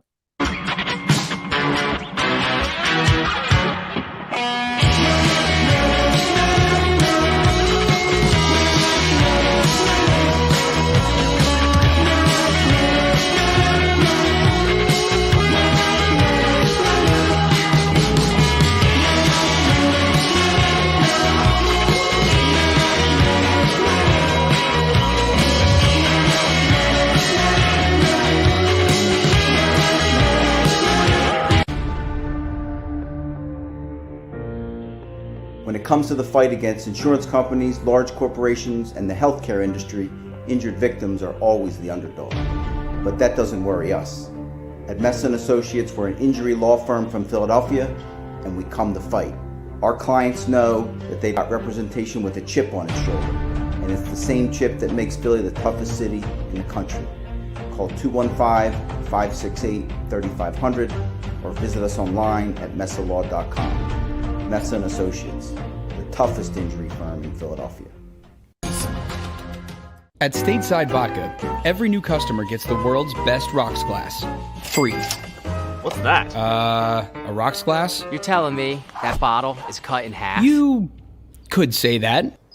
Holy shit. And you're telling me I can get one of these glasses for free? That's right. One free rocks glass per customer with each first-time purchase of Stateside Vodka. So good, it just disappears.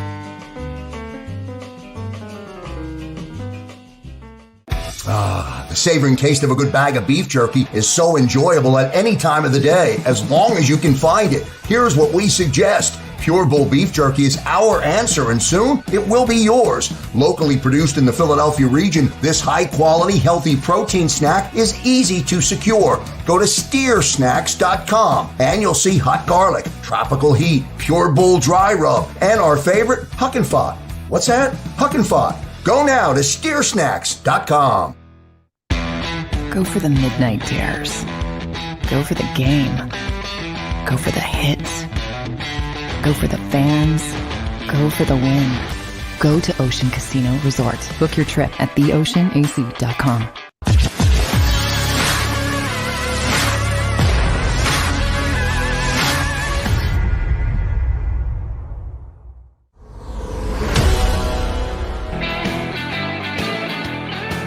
We're running out of time here on this Thursday edition, Wednesday edition of Birds 365.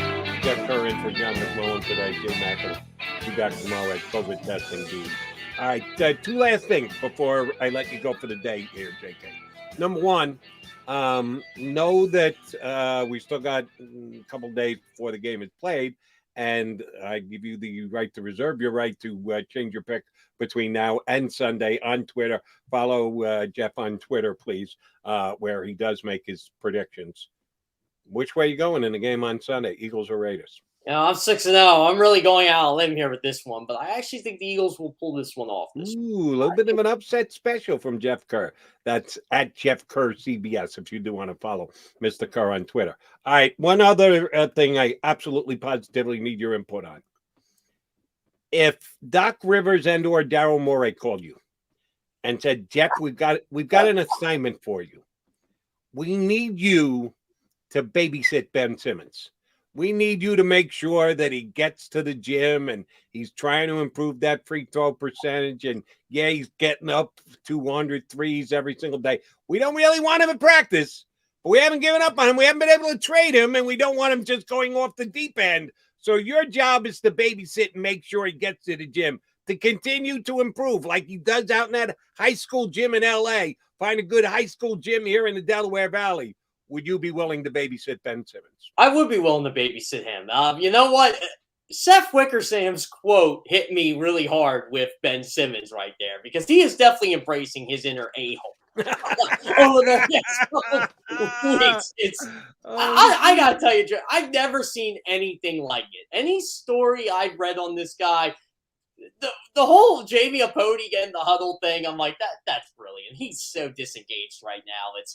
I mean, for all we know, he could actually be working on his jump shot and his three throws for his next team. But I'd be the guy watching him, and I'll tell you one thing I'd watch him with: keep away from that LeBron James representation of Rich Paul, because I'm sorry, that guy only looks out for one person only, and that's LeBron James. He should not be representing basketball players outside of LeBron. He has been able to spin off his relationship with LeBron James into other key clients. And the fact that it seems, I don't know this, but it seems like they didn't know how much money they were actually going to lose if Ben decided to stay home. That's kind of your job, Mr. Agent. You're supposed to know all those things. And if you don't know, yes, you're supposed to ask the team, how are you going to handle this going forward? Are you going to really pick my guy's pocket? Yeah, the 76ers would have told you yes, but apparently he never even asked. So we'll see if Ben Simmons, we know he's not going to be a Sixer, but will he stay with Clutch going forward? I am hoping he's there Friday, Jody. I will be at the game. I've been saving my voice for my booing of him every time he touches basketball, but he will not be playing Friday. There's no one. Not happening. I'll give you, here's the percentage breakdown. Percentage breakdown he plays on Friday, 5% max. I can't go 100% no, but about a 5%. Chance he ever plays for the Sixers again, I'd say more like 33%, 1/3 as compared to 66 against. I hope 66 against wins. I never want to see him in a Sixer uniform again. I'll absolutely pass on booing Ben Simmons. We'll get a chance at some point. He's going to come back with another NBA team, but I don't need to boo him in a Sixer uniform. I don't ever want to see him in a Sixer uniform. Yeah, I'm the same way. I just don't want him around. I didn't want him coming back. I'm like, look, just stay out there, stay in LA, stop bothering this team. I'm so glad Joel Embiid is over this. He's done. He's really established himself as a leader with this franchise right now. And I'm glad they're finally, after all these years, not building around Ben Simmons, building around him. That's why I have a lot of confidence that I think this team, not exactly they could be the number 1 seed in the East again, but I think they're going to be a lot better than people think. It's not Joel Embiid's job to babysit Ben Simmons, but we may ask Jeff Kerr to do the deal sometime between now and next week. JK, thanks for hopping in with us, filling the void again today. Did a great job. We'll talk to you again soon enough, bud. Yep. Always a pleasure coming on, Jody. No, my pleasure. When Jeff Kerr hops on with me, Johnny Mack will rejoin me tomorrow. Birds 365 is just 22 hours away. If you missed any of today's show on the JAKIB Media channel, listen to the podcast on your way home. Available on